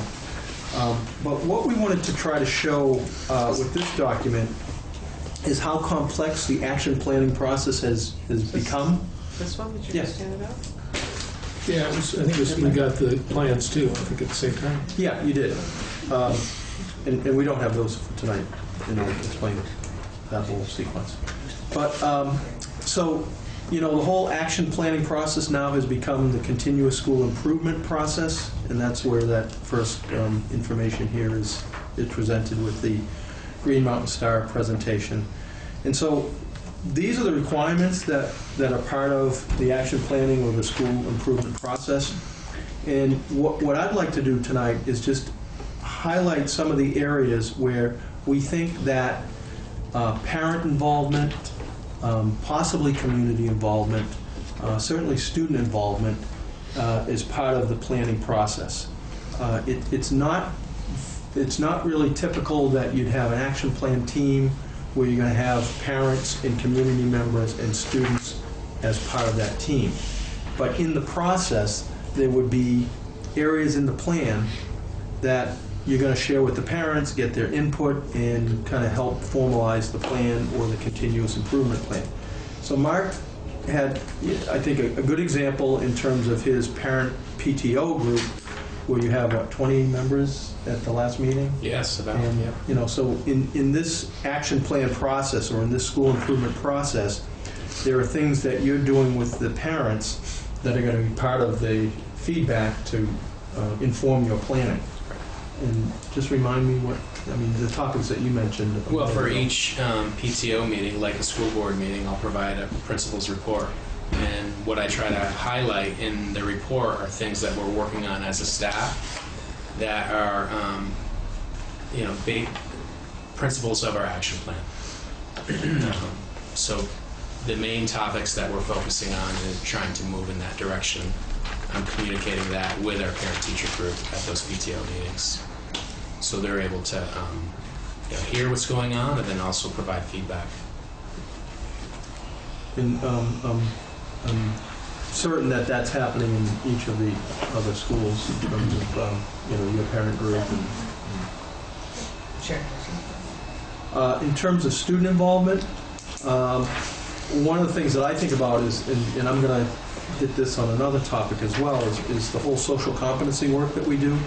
And when you look around Oak Grove as an example, and you can see this at Green Street and Academy as well, all of the indicators, all of the things in the hallway, actually this list that Jen provided us are good examples of how, you know, the social emotional learning standards that are part of the action planning process are guided every day in the school. And so oftentimes we see, as an example, schools, when they get their climate surveys back, they're going to, either classroom teachers or counselors, they're going to work with their students on, you know, so how do we make sense of those indicators?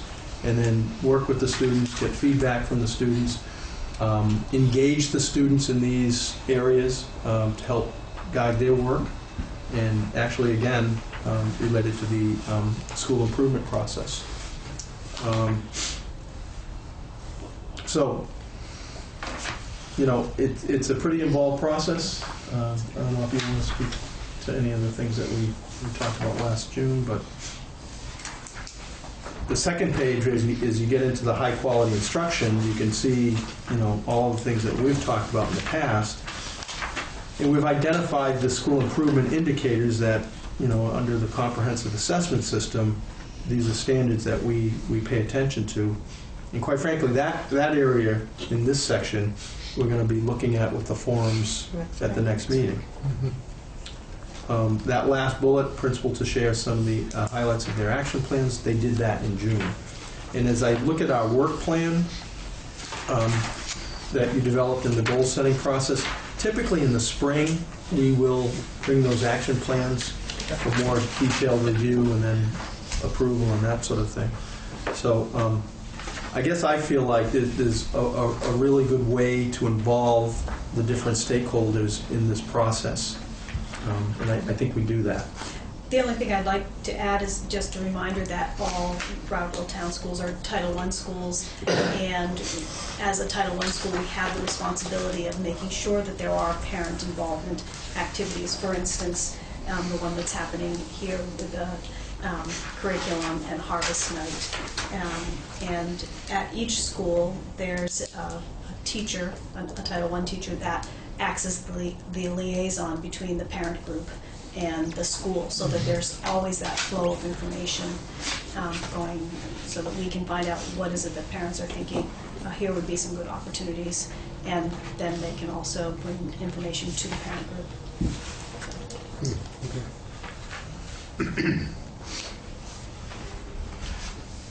Any questions for Ron on the action plan? I thought you were going to come back with some ideas about how to expand that level of engagement based on more based on the policy than on the complexity of how these plans are being done now. So the state board quality standards, the plan will be developed with the involvement of school board members, students, teachers, administrators, parents, and other community members. So, you know, again, I think my take on this is the work that is happening in the schools, where getting input from parents, the student involvement. Certainly the board has a chance to look at those plans annually and provide feedback. That's, I think, the process that we use. Okay. Would that include the public forums, the input from the public forums? Well, I think if you think about last year when we did the forum, when we had small group breakouts, information from that is very helpful. I think things like the forums that we've got lined up, the last one with the broad curriculum, that certainly guides the action plan process. And then the one that we'll do on assessment, again, there's the balance between state and federal requirements and what we know is good for students. And so next week or next forum is a good example to we'll show you, here are the requirements for assessment based on the state and the federal requirements, but here are the other practices, like the progress monitoring and the more formative assessment that happens daily, that in our minds is far more important than the NECAP results. So, that sort of thing guides our planning.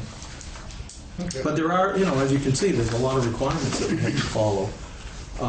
So I guess my point is that if you just open it up like back in 1997 when we first started action plans and said, okay, so let's get a group of teachers, parents, community members, it's a lot different than that process was back when it's much tighter, and it's I think we make the best of a lot of requirements that we know are good for kids, but we also know we have to adhere to them. And as I've said in the past, the grade level meetings are really important keys when we talk about like the transition to the Common Core. We're engaging those teachers from the beginning. It was like 5 years ago when we started that process, knowing that we're going to come to this spring having to do a whole new system. And that was contained in our action planning process. So I don't know if, the public really get a sense of, the expectations that we have to follow. I think that's one of the reasons that having more people involved would help. But if somebody had some of the concerns we've heard about the behaviors in school or the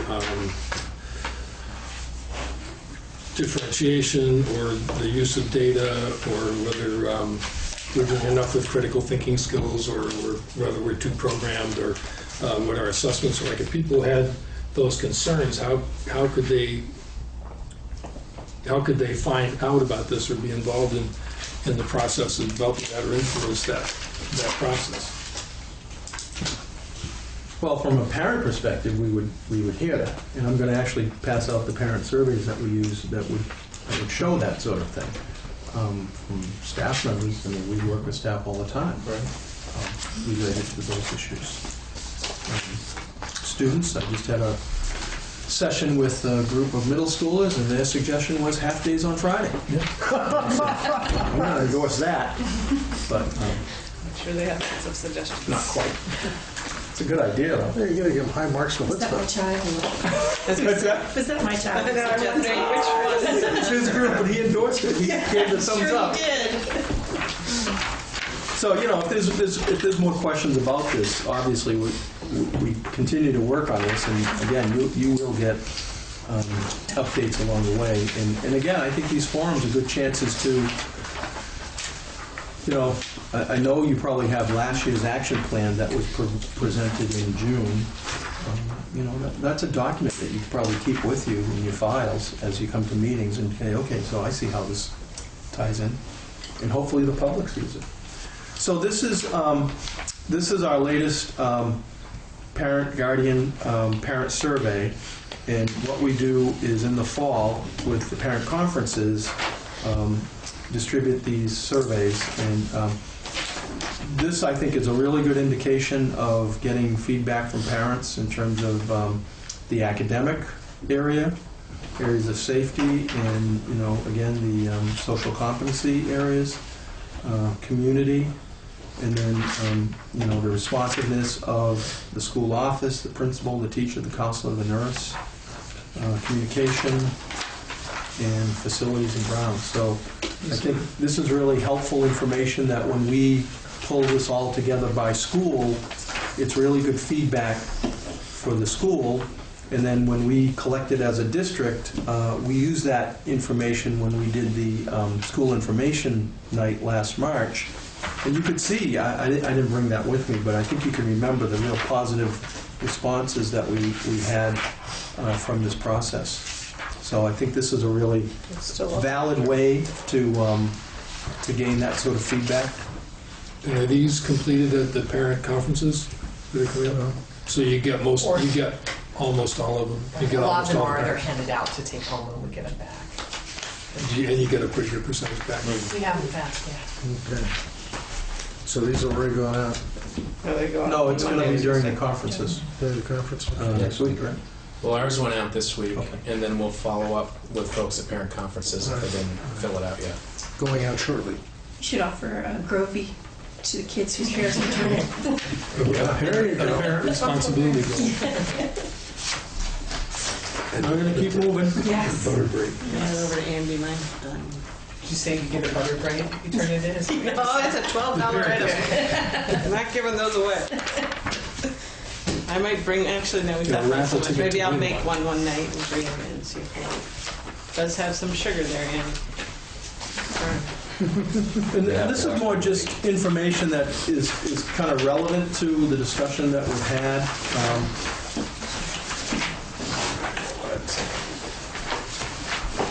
On the one side, it's a description of one of the high school courses, the dimensions of social change that high school students, it's one of the dual credit programs that they get college credit through SIT.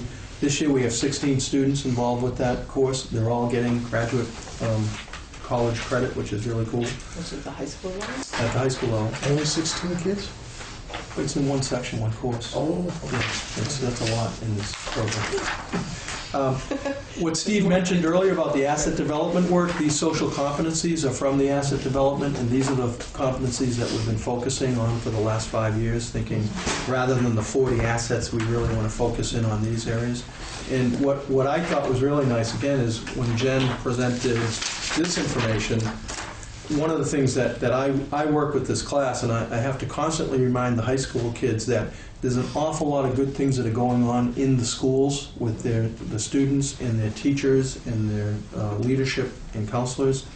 And so these high school students will look at material like this from Oak Grove and Academy and Green Street. So I know like the school senate is working on projects that were developed during the middle school leadership retreat, and then they work on those during the school year. And what these students do on the backside, develop workshops for those schools. They just had their third workshop today with the BAM students, but they've done Dummerston's Middle School, Putney Central, and then half of the BAM students today. There's 13 workshops in all. So you'll see further down in December 3rd, Academy 5th graders, Academy 6th graders in December, Green Street, 5th grade, December 17th, Green Street, 6th grade, January 7th, and then Oak Grove later on in January. So it's a really nice opportunity for the high school kids to be working kind of like in a mentoring way with the younger students and really supporting the work that the younger students are doing in their schools focused on these social competencies. So that's more just information for you and just to let you know that not only your students are benefiting from it, but the high school kids that are working on this are really getting a lot out of it as well. Is there any way to, I talked with, talked with Mark a little bit about with the restorative justice and trying to somehow track the effectiveness of that and actually see what the improvement is. Is there any way to kind of globally look at, I don't know if it's number of referrals or if the referrals are broken down or if the instances of school are broken down based on these like things like comforting people, different racial backgrounds or negative peer pressure or conflicts nonviolent or violent conflicts. Are there ways that you can Yeah. that we can get kind of We track that through the harassment and bullying data annually, and then through the PBIS, we have the Swiss data on so did specific you see some of categories. that data at some point? Yeah, absolutely. And I don't know if you have it over time, so we can kind of look at how, if are these things working? We're doing all these things, and are they working? Yeah. The I high mean, I school know it's not just obviously not just the school's problem. Right. We're not going to solve them any more than we're going to solve poverty. Yeah. But we, just to know that there's some positive impact from these. The high school restorative justice program is starting to track the impact on out-of-school suspensions based on the restorative practices.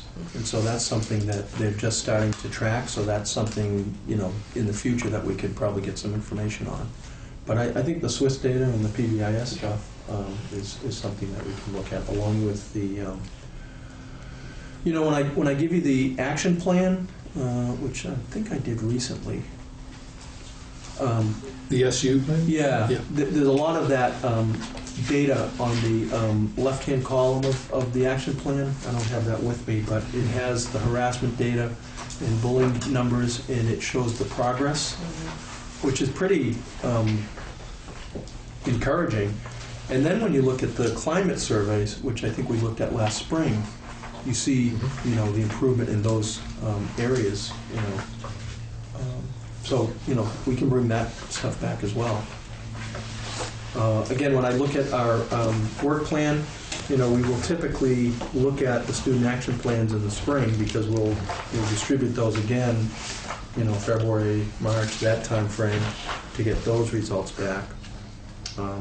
So we can make sure that we highlight that and tie it in together with, what we're talking about tonight. And then another way to gauge our effectiveness, and then I'll stop for a minute. A minute. It's time now to do our VSBA school board set. Not right now, I like to get these things. but it's. I'm going to distribute these, and last year we went through that process, and I think because of the nature of the year, it kind of derailed us a little bit in terms of this work. So again, on our work plan, I had planned to do this last meeting. It just didn't happen. So I want to give it to you this meeting, and then probably collect it either next meeting or the meeting after that. And so I'd ask administrators to do it as well, school board members, and then we'll put it all together, collate it, and then have a chance to review the results. Yeah, it would be the 19th. 11/19. Okay, so I'm done for a bit. Okay, so I think that takes us down to committee reports to It's Wednesday, yeah. the Finance Committee. Finance. Someplace among all the papers that we passed out. We did have a finance meeting last week. And currently, Frank is going through the upcoming budget for 2015-16 and is trying his level best with the assistance of Jim Kane, who still comes in 3 days a week, to make it more readable. Where am I?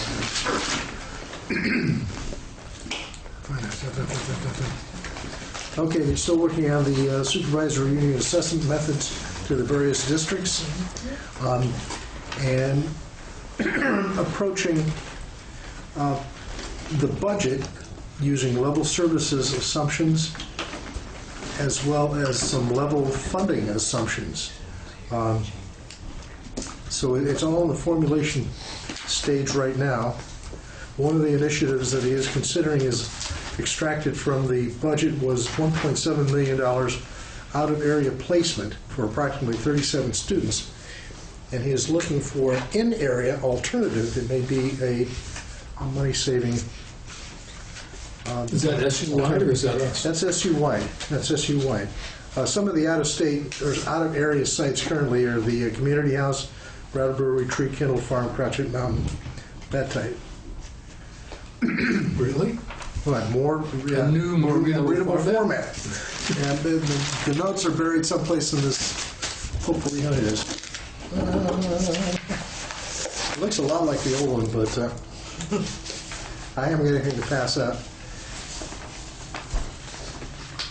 But essentially, we've asked also, this is supervisory union-wide, that we might have a representation of revenue streams to offset the expenses that a budget reflects. So we can better associate where the money is coming from and maybe not necessarily where it's going to go for that particular stream of money, but All of that's all the money that comes in. that's all the money that comes in. Yeah. So we're still working on that. But Frank has a very good handle, I think, on the budgetary process for the supervisory union, and it goes without saying for the various districts, for the Brattleboro Town School Board and the other 5. And Jim, like I said, is still there as a fire brigade in case anything comes up that needs assistance. Any questions? Well, you covered it. Still, thank you. Still, it's a big chunk of money that we're talking about. When do you next meet? The next week, the 11th, 12th. And are you preparing for contract negotiations at the same time, or that's a different? Well, that's a different thing. Contract negotiations will happen at the district level, us. For the SU, not so much. If it happens at the SU, that'd be, I guess, Ron and No, I mean, it'll be the committee of board members. Board members, that yeah. create that. So did we hear back on that too as part of the normal committee report? Okay. But the main things that Frank wanted to be remembered for this time was that we are looking at both the level funding and the level services. So nothing is being neglected. So your next meeting is the 19th, I believe. No, it's 12th. Oh, yeah. Day after Veterans Day. Yeah. And then I think you do have another meeting. Well, I think we do, yeah. Conflicts with the forum, so. you might be ready again. Well, he says next one, 12th, and after that, the 3rd of December, unless there's going to be one. I think there's going to be another one. Crank one. I got 2 of those.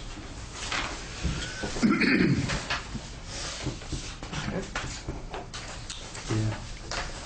I bet I'll schedule another. I bet you will too. So let me make my apologies early that I may be late for the meeting on the 19th. Yeah. And so you haven't met with contract? With who? No, that hasn't been formed. Oh, it hasn't been formed? No. We just named him as Right. our... Yeah. Okay. Yeah. So when we get that up and running, we'll get some dates together. The reps will Yeah. meet. Diversity? The meeting was today. 2 things that they're focusing on, I'll just be brief. They're looking at a project for, I don't know if you remember the I Am poems that you did last year, very successful. And they're looking at a similar poetry theme on what's called the age poem. And it allows a student to kind of think about a particular age and some of the things related to their lives.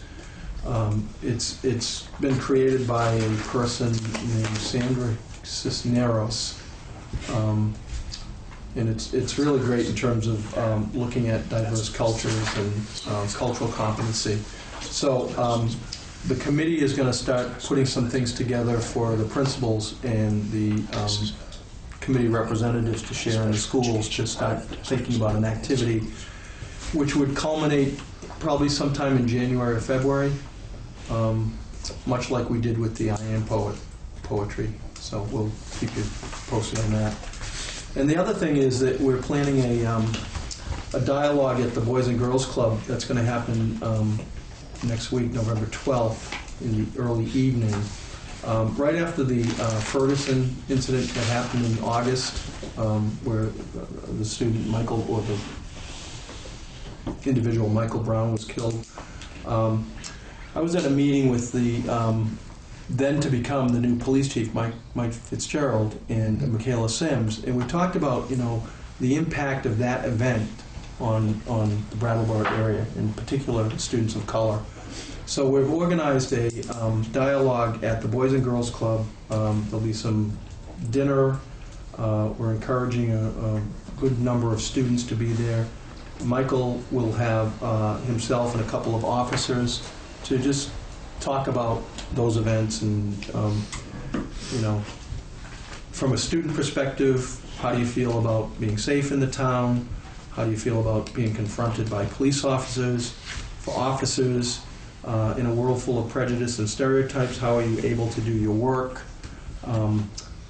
What are the events in other areas? How does that impact your policing? I think there will be a chance to for the police department to talk about the anti-bias trainings that they've been involved with. So we're hoping for a good turnout of students, and I think Michaela is really organizing that to When is that scheduled to happen? It's November 12th. Next week, yeah? Next week. Next week. And it's at the Boys and Girls Club. Is that publicized to the students? Yeah, there's a flyer that's been gone out to the students.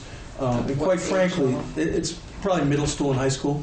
And what time is that happening around? The dinner is at 5:30. The discussion starts at 6. Yeah, see if we can get out of it. Okay. And I think the intent is that we are really encouraging students of color to be able to come and talk about their experiences. And some of us will be there as just welcoming and then sit back and let the discussions go. It's not really a school thing as much as it's a town. It's a community, school community dialogue. Yeah.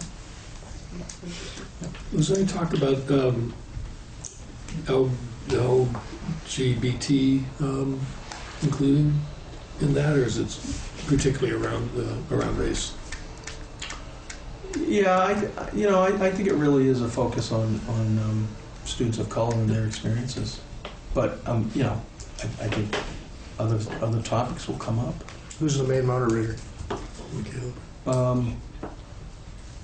Actually, between myself, Michaela, and Michael Fitzgerald, and then probably some students that will really keep the discussion going.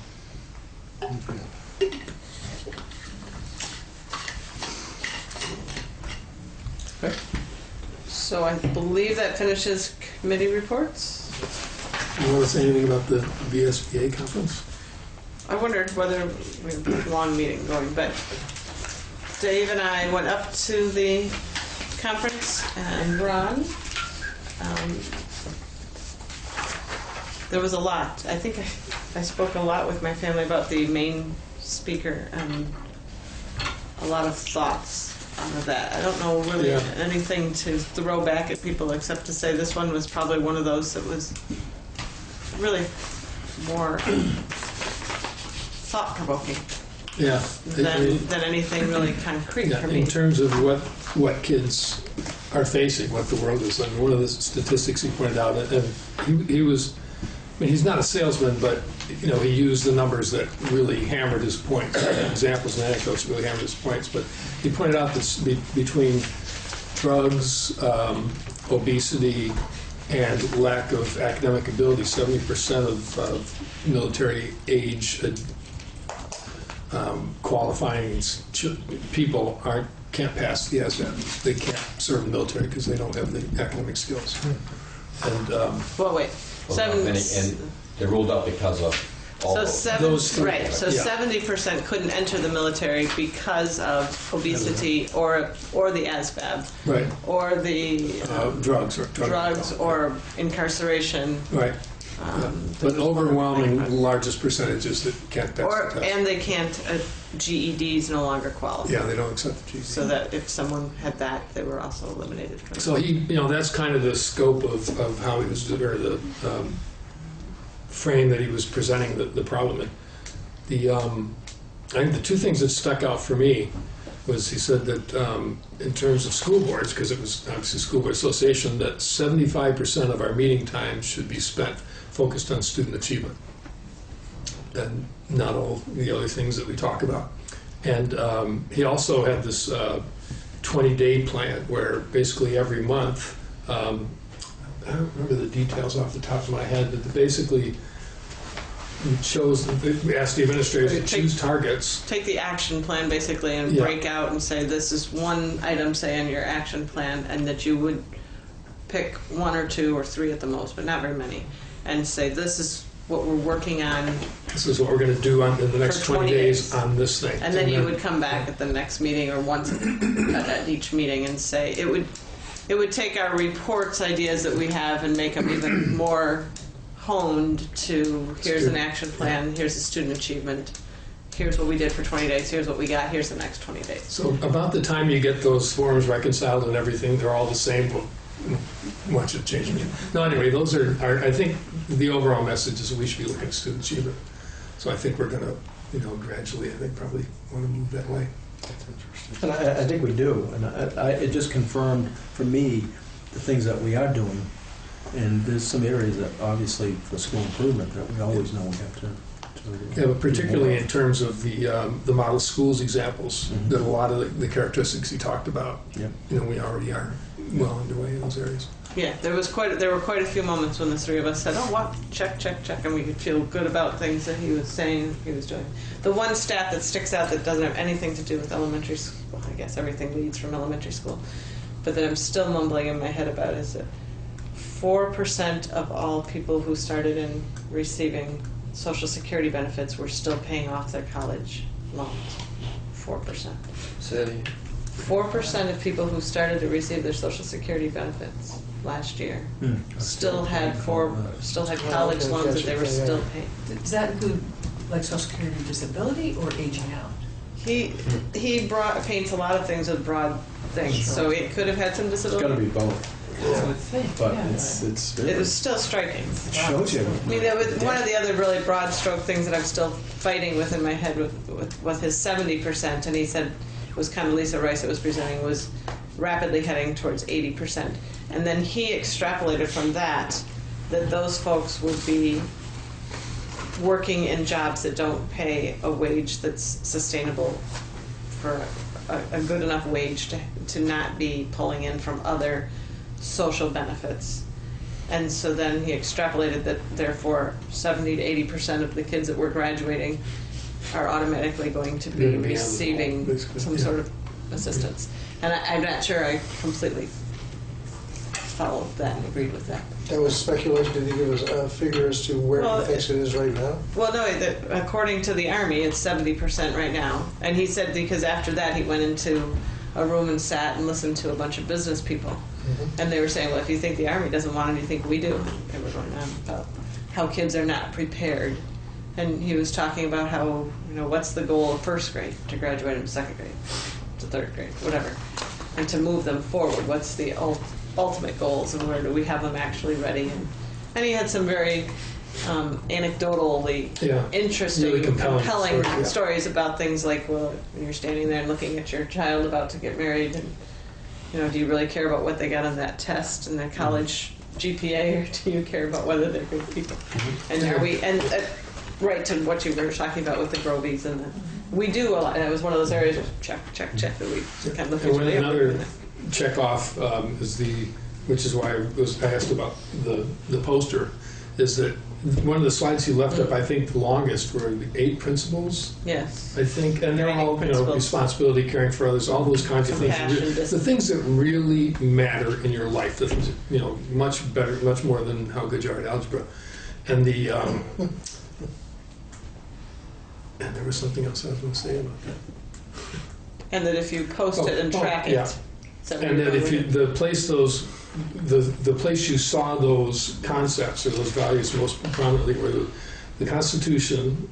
He said the Constitution and the Bill of Rights, but the Bill of Rights is actually amendments to the Constitution, and the Declaration of Independence and the Bible.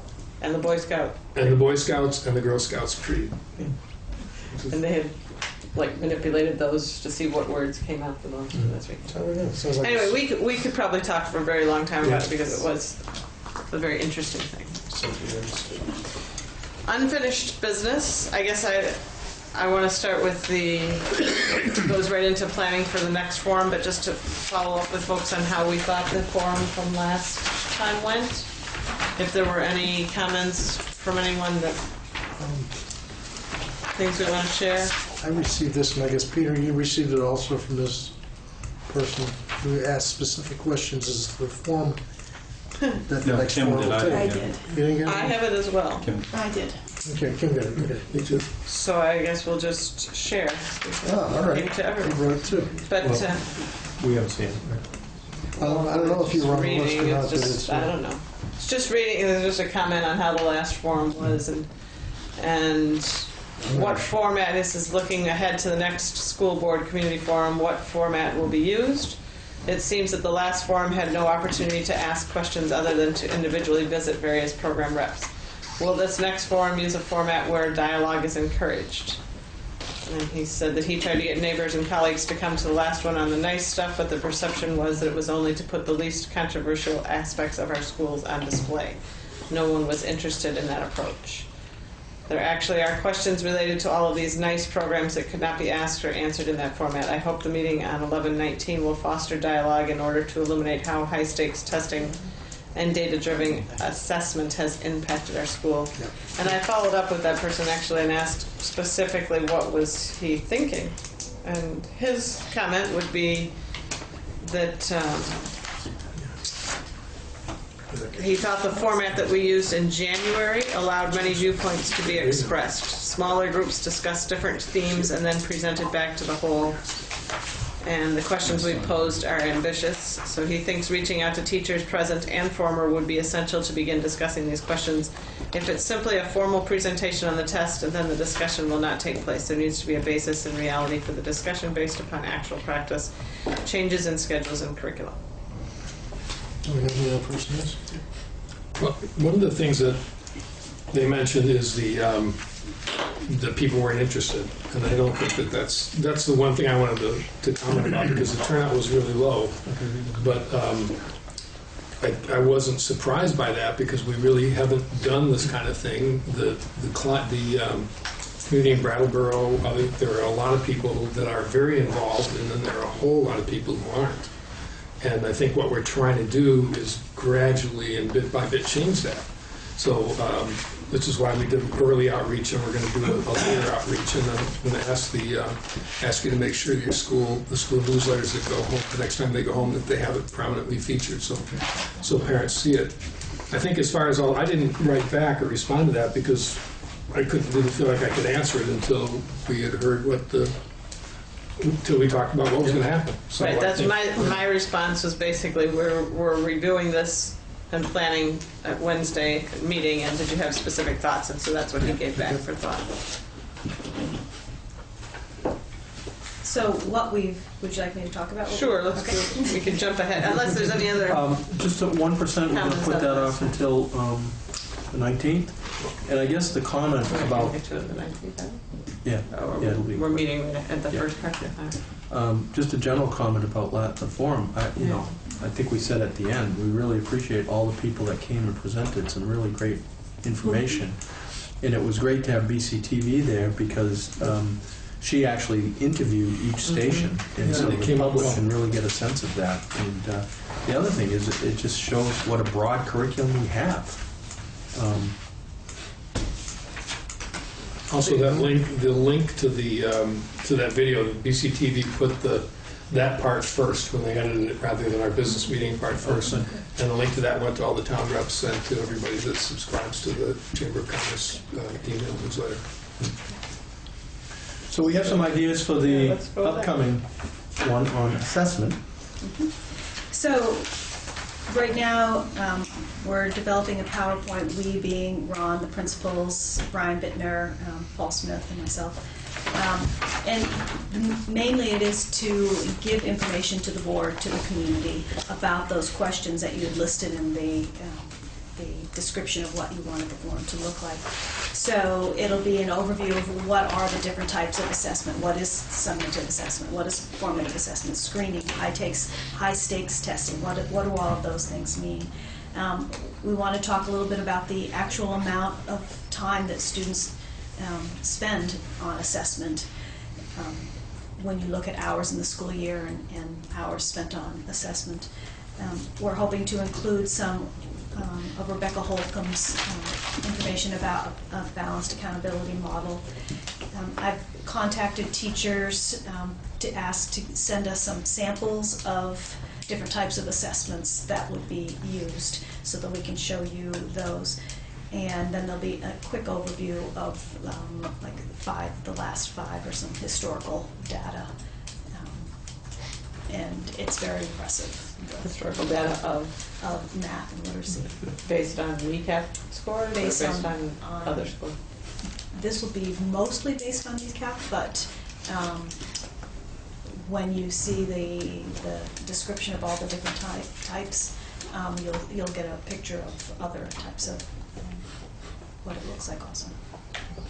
And the reference to Rebecca Holcomb, the Secretary of Secretary of the Agency of Education, I mentioned it, I think last spring, the balanced accountability model that they're promoting at the agency, which is great. It just goes right against high stakes testing and the philosophy that Vermont has had for standardized testing. So we'll give you some insight into that, and again, confirms that we've been doing this work in a really multiple assessments rather than just thinking about the kneecaps or the next version of the Common Core. I'd like to ask, include some activities for people to do, like some examples from the assessments that you talked about. First, the ones that we are doing. You want people to take the assessments? What's that? You want people to actually take the assessment? Well, not the whole thing, but a couple of problems. Yeah. You know, make some copies and hand them out to people. This is what your kid does on a 6th grade assessment, so that we know whether they can, whatever it is, conjugate a verb, which they probably don't have to do anymore. And also with the smarter balance assessments, if you can, as broadly as you can paint that picture of with problems that show that this engages kids in higher order thinking, it engages them in applying their learning, in performing the skill, not just talking about it. As soon as you said PowerPoint, I was thinking, oh God. I don't know any other way to do it, I'm sorry. I mean, I would just say cut it down to as few slides as possible, and also limit the kneecap information as much as you can. Because we say it's not an important assessment, we don't spend a lot of time on it, but that's what we show people when we talk about achievement and improvement. So if you've got some data from the other assessments, I've heard, we hear all the time, we do all these other assessments that show student improvement. If you can bring some of that data and some of those examples, that would be much more helpful. And if you've got anything, I've asked a bunch of times for something that indicates that the improvements that we see in the elementary school are sustained when the kids get to BAMS and the high school. And I've asked 3 or 4 times about that, but I've never seen anything. So if there's any way that could be included, it would be helpful. Because what like Peter mentioned, in the last forum, he said, what are we doing? Why is it important? And what's possible? And what I'd like this one to be is, what are we doing, which you did. Where's evidence, real evidence of improvement, not from the kneecap, which we regularly disparage, and then where are we going with these new assessments? And I think a big part of that, the message from the VSBA presenter was that the assessments we have to be testing kids on their ability to apply this information. It's not enough just to memorize it, to learn these skills, discrete skills, and then go on. That the tests have to be at a much higher order and require using that. And that's what I'm hoping that the SBAC is. Yeah, although I understand they took most of the performance will parts. show you, and I think you've seen these in the past, like the math problems that are really performance-based tasks, that it's an integrated approach, and we can certainly have some language arts that would show. Just to show that that's where the Common Core is taking us in the assessments, and that's where these assessments are going to take us. Because that's where we're going, and that's where we've been wanting to go. And all the other questions about, are we losing science, are we losing social studies? This is an effort to integrate that. And if we can show that through those test examples and show where we're going, because clearly we're not there, but we're going there. So Lyle, obviously you're going to have to do slides and PowerPoint. Obviously. There's no Unless David wants to do this show. David might want to get up and do it.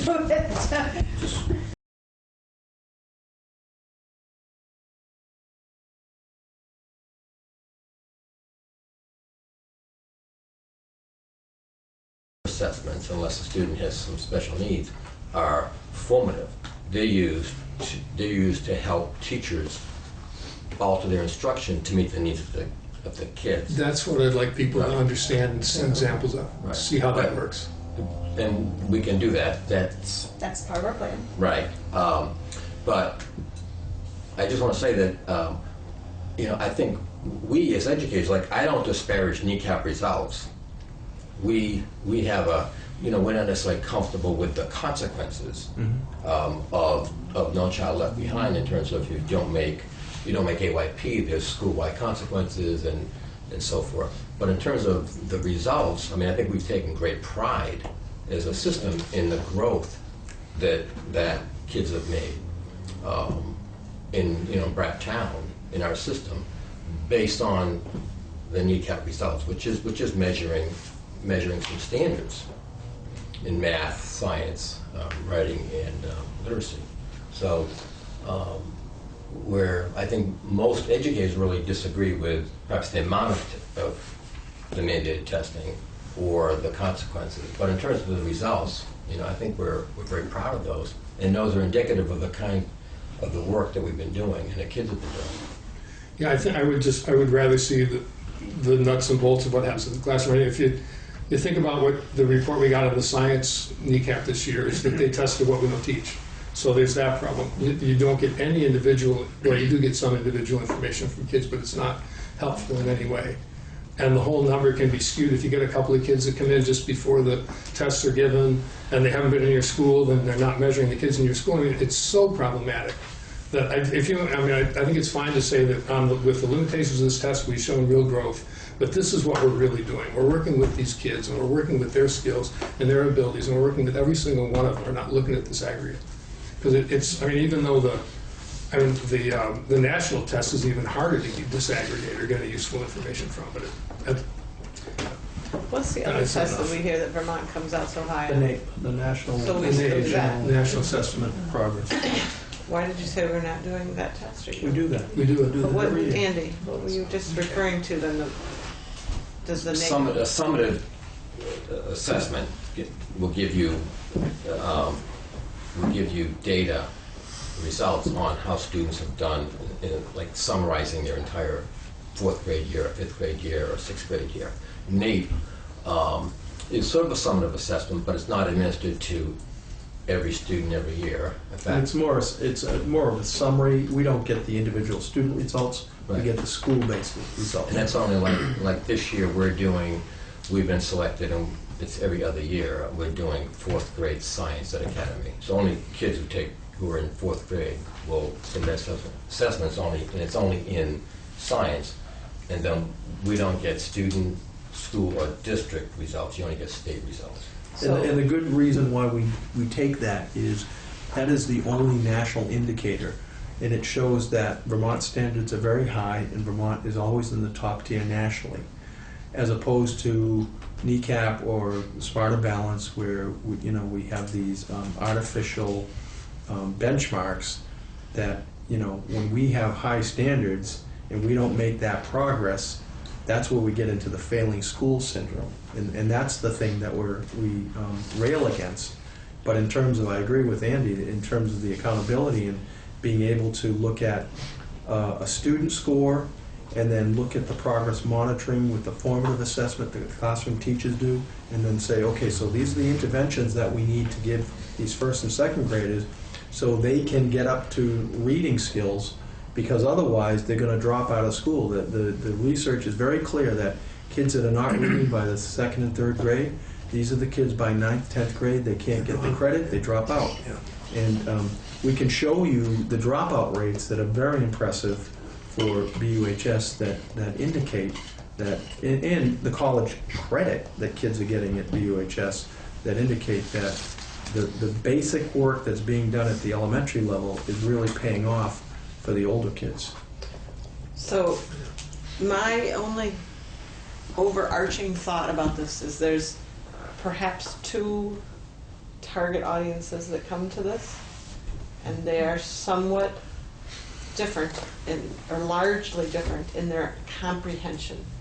And you all are incredibly well versed and profoundly knowledgeable of what a summative and a formative and which is somewhat I'm of going to describe it. That's why we said. That's why you have to come on the 19th to hear So that. my point being that even though I sit in these meetings and hear it on a regular basis, Yeah. and I consider myself somewhat intelligent, I still sit and struggle sometimes with exactly, and that's why I asked you to say this, not because I'm so dumb and Yeah. dense, but because we need to have that stated really clearly. Yeah. Because if I'm struggling with it after sitting at these meetings for I don't know how many years now, 3, imagine the parent who comes Yeah. in and all they see is, so there's that group, that the parent who comes in knows they get a kneecap score on their kid.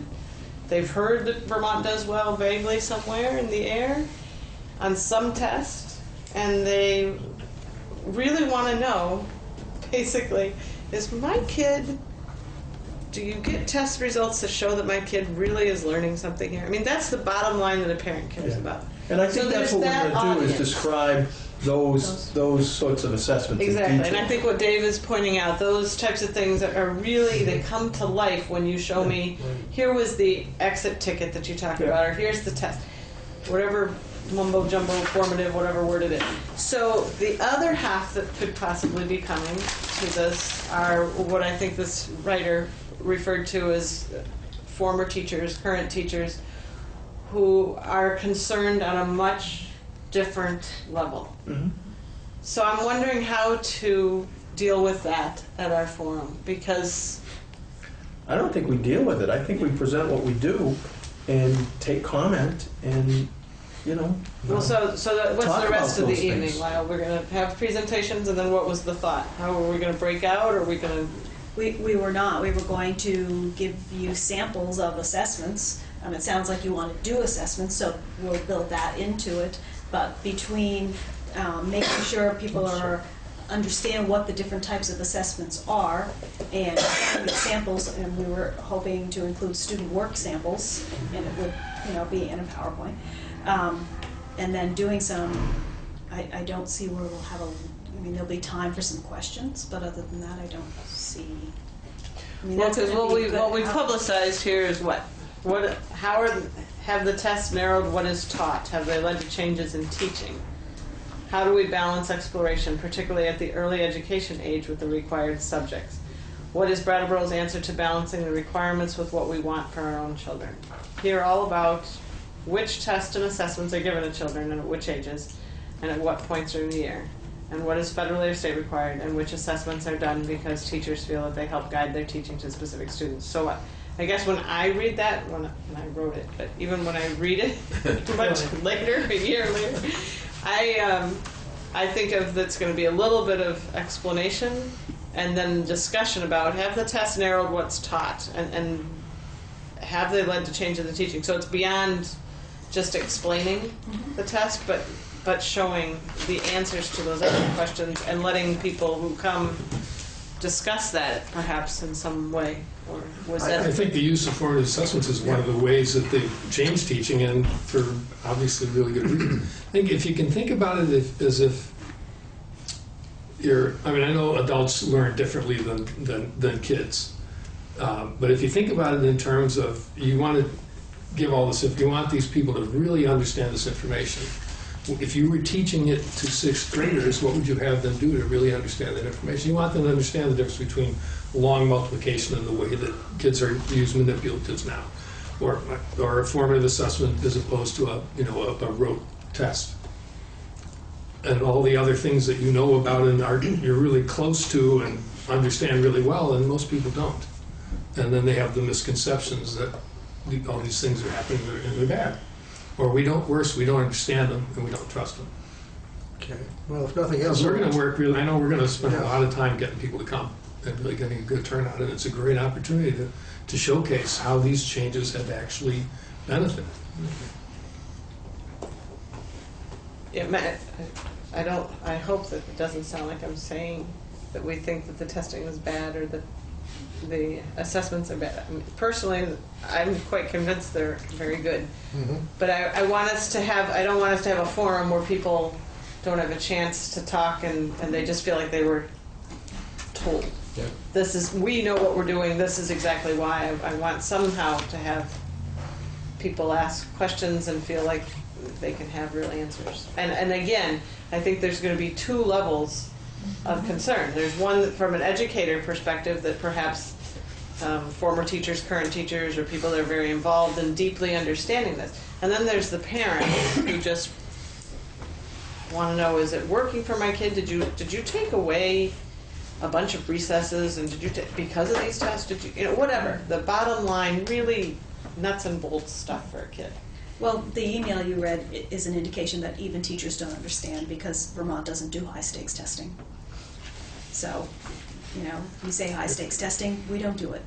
And that's something that we want to make sure is clear. And the things that Jill read, you didn't, I mean, you wrote them, but you didn't make them up. That was a compilation of all the questions and the information that we got from community input, including surveys and meetings and just a whole range of resources. So these are the questions that the community's had. So maybe that's why I'm saying how to deal with the two groups. I'm wondering whether when we break apart for any questions or any discussions, if we might want to think about having people self-select to, from a parental perspective, or maybe not. Maybe there's no value. Yeah, I don't think that's a good idea. You guys go there, and you guys go there. And I wouldn't do that. Okay, good. Because those guys will go there, out the door. By the way, are we having it here or at Academy? I saw that it was at Oak Grove. Oh, yeah, we wanted to have them at different schools. If you got, well, I just worry about the Showcase. statistics here. It would have to be in the gym. I don't think you could pull it off in here. Acoustics is going to be a little rough in there. Yeah, That's yeah. what I'm singing. We'd have to whisper. Well, when I made this work plan, I guess I thought the forums would be at Academy because of the space that they have there. I just put down suggestions, and you all were supposed to discuss. That's it. But I thought at some point we wanted to have them. I thought it was nice that people could see the schools. different schools. Yeah, but I don't know. Yeah, Academy's a more appropriate facility, but I just don't think you're going to accommodate, if you're really trying to get a lot of people, this isn't going to work. What's the last forum on? Sorry. I know. This is a fantastic space, but you're Yes, right. it is. It's not great for Is there room at Green Street just so we could do a different space? Or is it? Green Street's listed as the site for the next one. But Green Street is going to be the same sort of thing. It'd be the gym, which is cavernous. So the 19th is going to be at Green Street? We can do the library. No, this There's next one not that is supposed no to more be room here. in your library. Okay, so the than here. 19th will be at I Oak mean, there's Grove. books in there. Well, I'm asking whether, What? given that you want to get a lot of participation, We should move it. I would suggest that we do it. Yeah, as long as people don't, Okay. I mean, I think the reason was we wanted to be in all the schools, if people think that that's overridden by having a usable space, which I think probably is true, then we can change it. Yeah, and there's still 2 weeks, there's plenty of time up to, I don't think anything's been printed yet by the papers or I don't know if Tim did his thing yet, but he's gonna have a radio spot on it and stuff, so I'll just email everybody tomorrow and send it out Back to with a Academy? change of address. There's a cat. You have So we're thinking of music room at Is the Academy? room available next 2 Wednesdays? That's good. Yeah, there may be something in the gym that, but We won't, yeah. what happens if because of the noise, I just cancel that? It's not a school event, I mean, it's rec basketball or something like that. Would Green Street, the library there? I don't think there's a Probably get a lot of Could be in the criticism. library. I don't know if it's as accommodating as the music room. I don't think there's much room in the library because there's about as much room as in here when you take away. Well, we had that meeting in the Green Street Library last year about differentiation. It was a pretty good crowd. Okay. It's not a problem if it's at Academy. Academy? Let's go Academy. And we'll update everybody.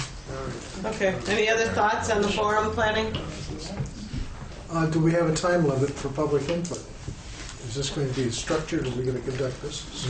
No. you're gonna We're going to meet at start at 5:30 again. 5:30, do a half-hour business, start that at 6. And we'll be done by 7:30. 6 to 7:30. Is there childcare at this?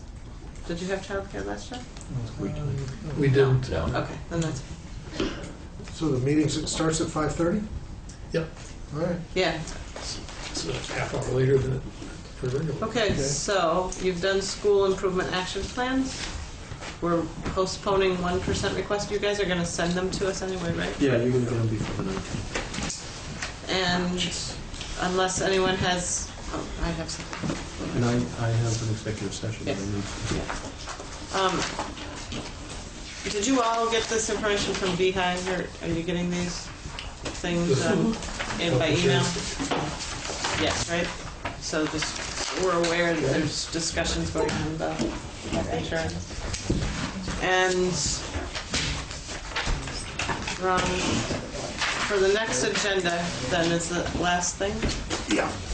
Well, And it wouldn't be for the next meeting, but I sent an email here to Frank and you at some point that there's just the idea that there's all these discussions and things that go on about the state level education and how it's taxed and how it comes together. And I don't feel like I'm very well understanding that. Is Frank a person that could give some of that information? We're thinking about trying to do it at the SU level, maybe do an SU board meeting on that topic. okay. I mean, we can share some, like I got your article and then I looked at something from Paul Silo,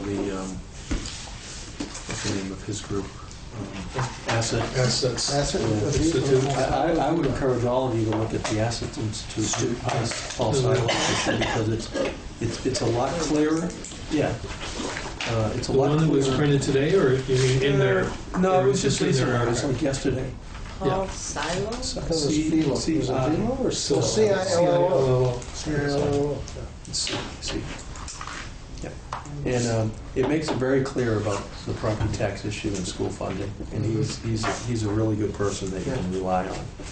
Some of the other materials, it's just, you know, we can go through it and say these points are valid. And I know, this one that's what I don't doesn't feel make like I sense. have a good way to be able to. Well, you can actually email Paul, and he will respond back to you. Yeah. And what, Or who right on is the he? blog. He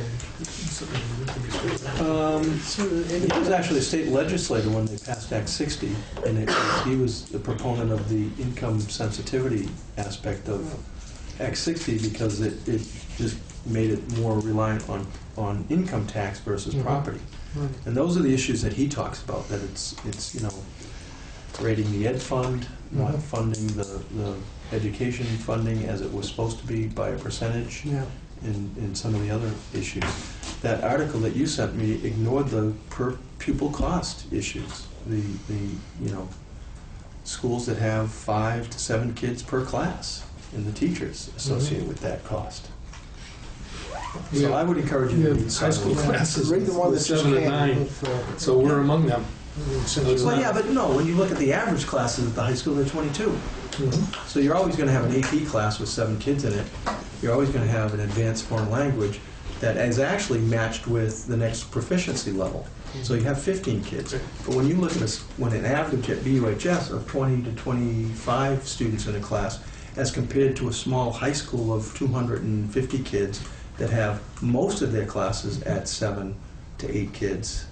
And then you look at elementary schools that have 30 to 50 kids, those micro schools as they call them. The staffing associated with that is what's costing money. And she didn't address that.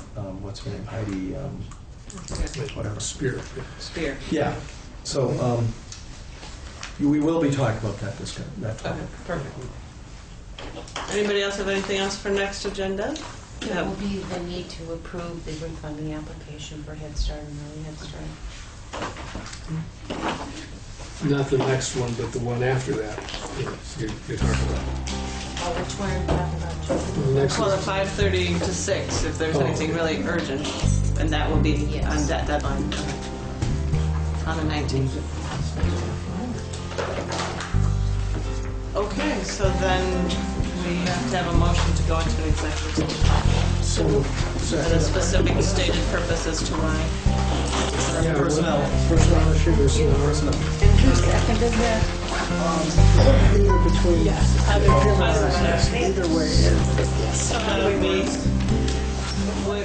we won't have a motion to make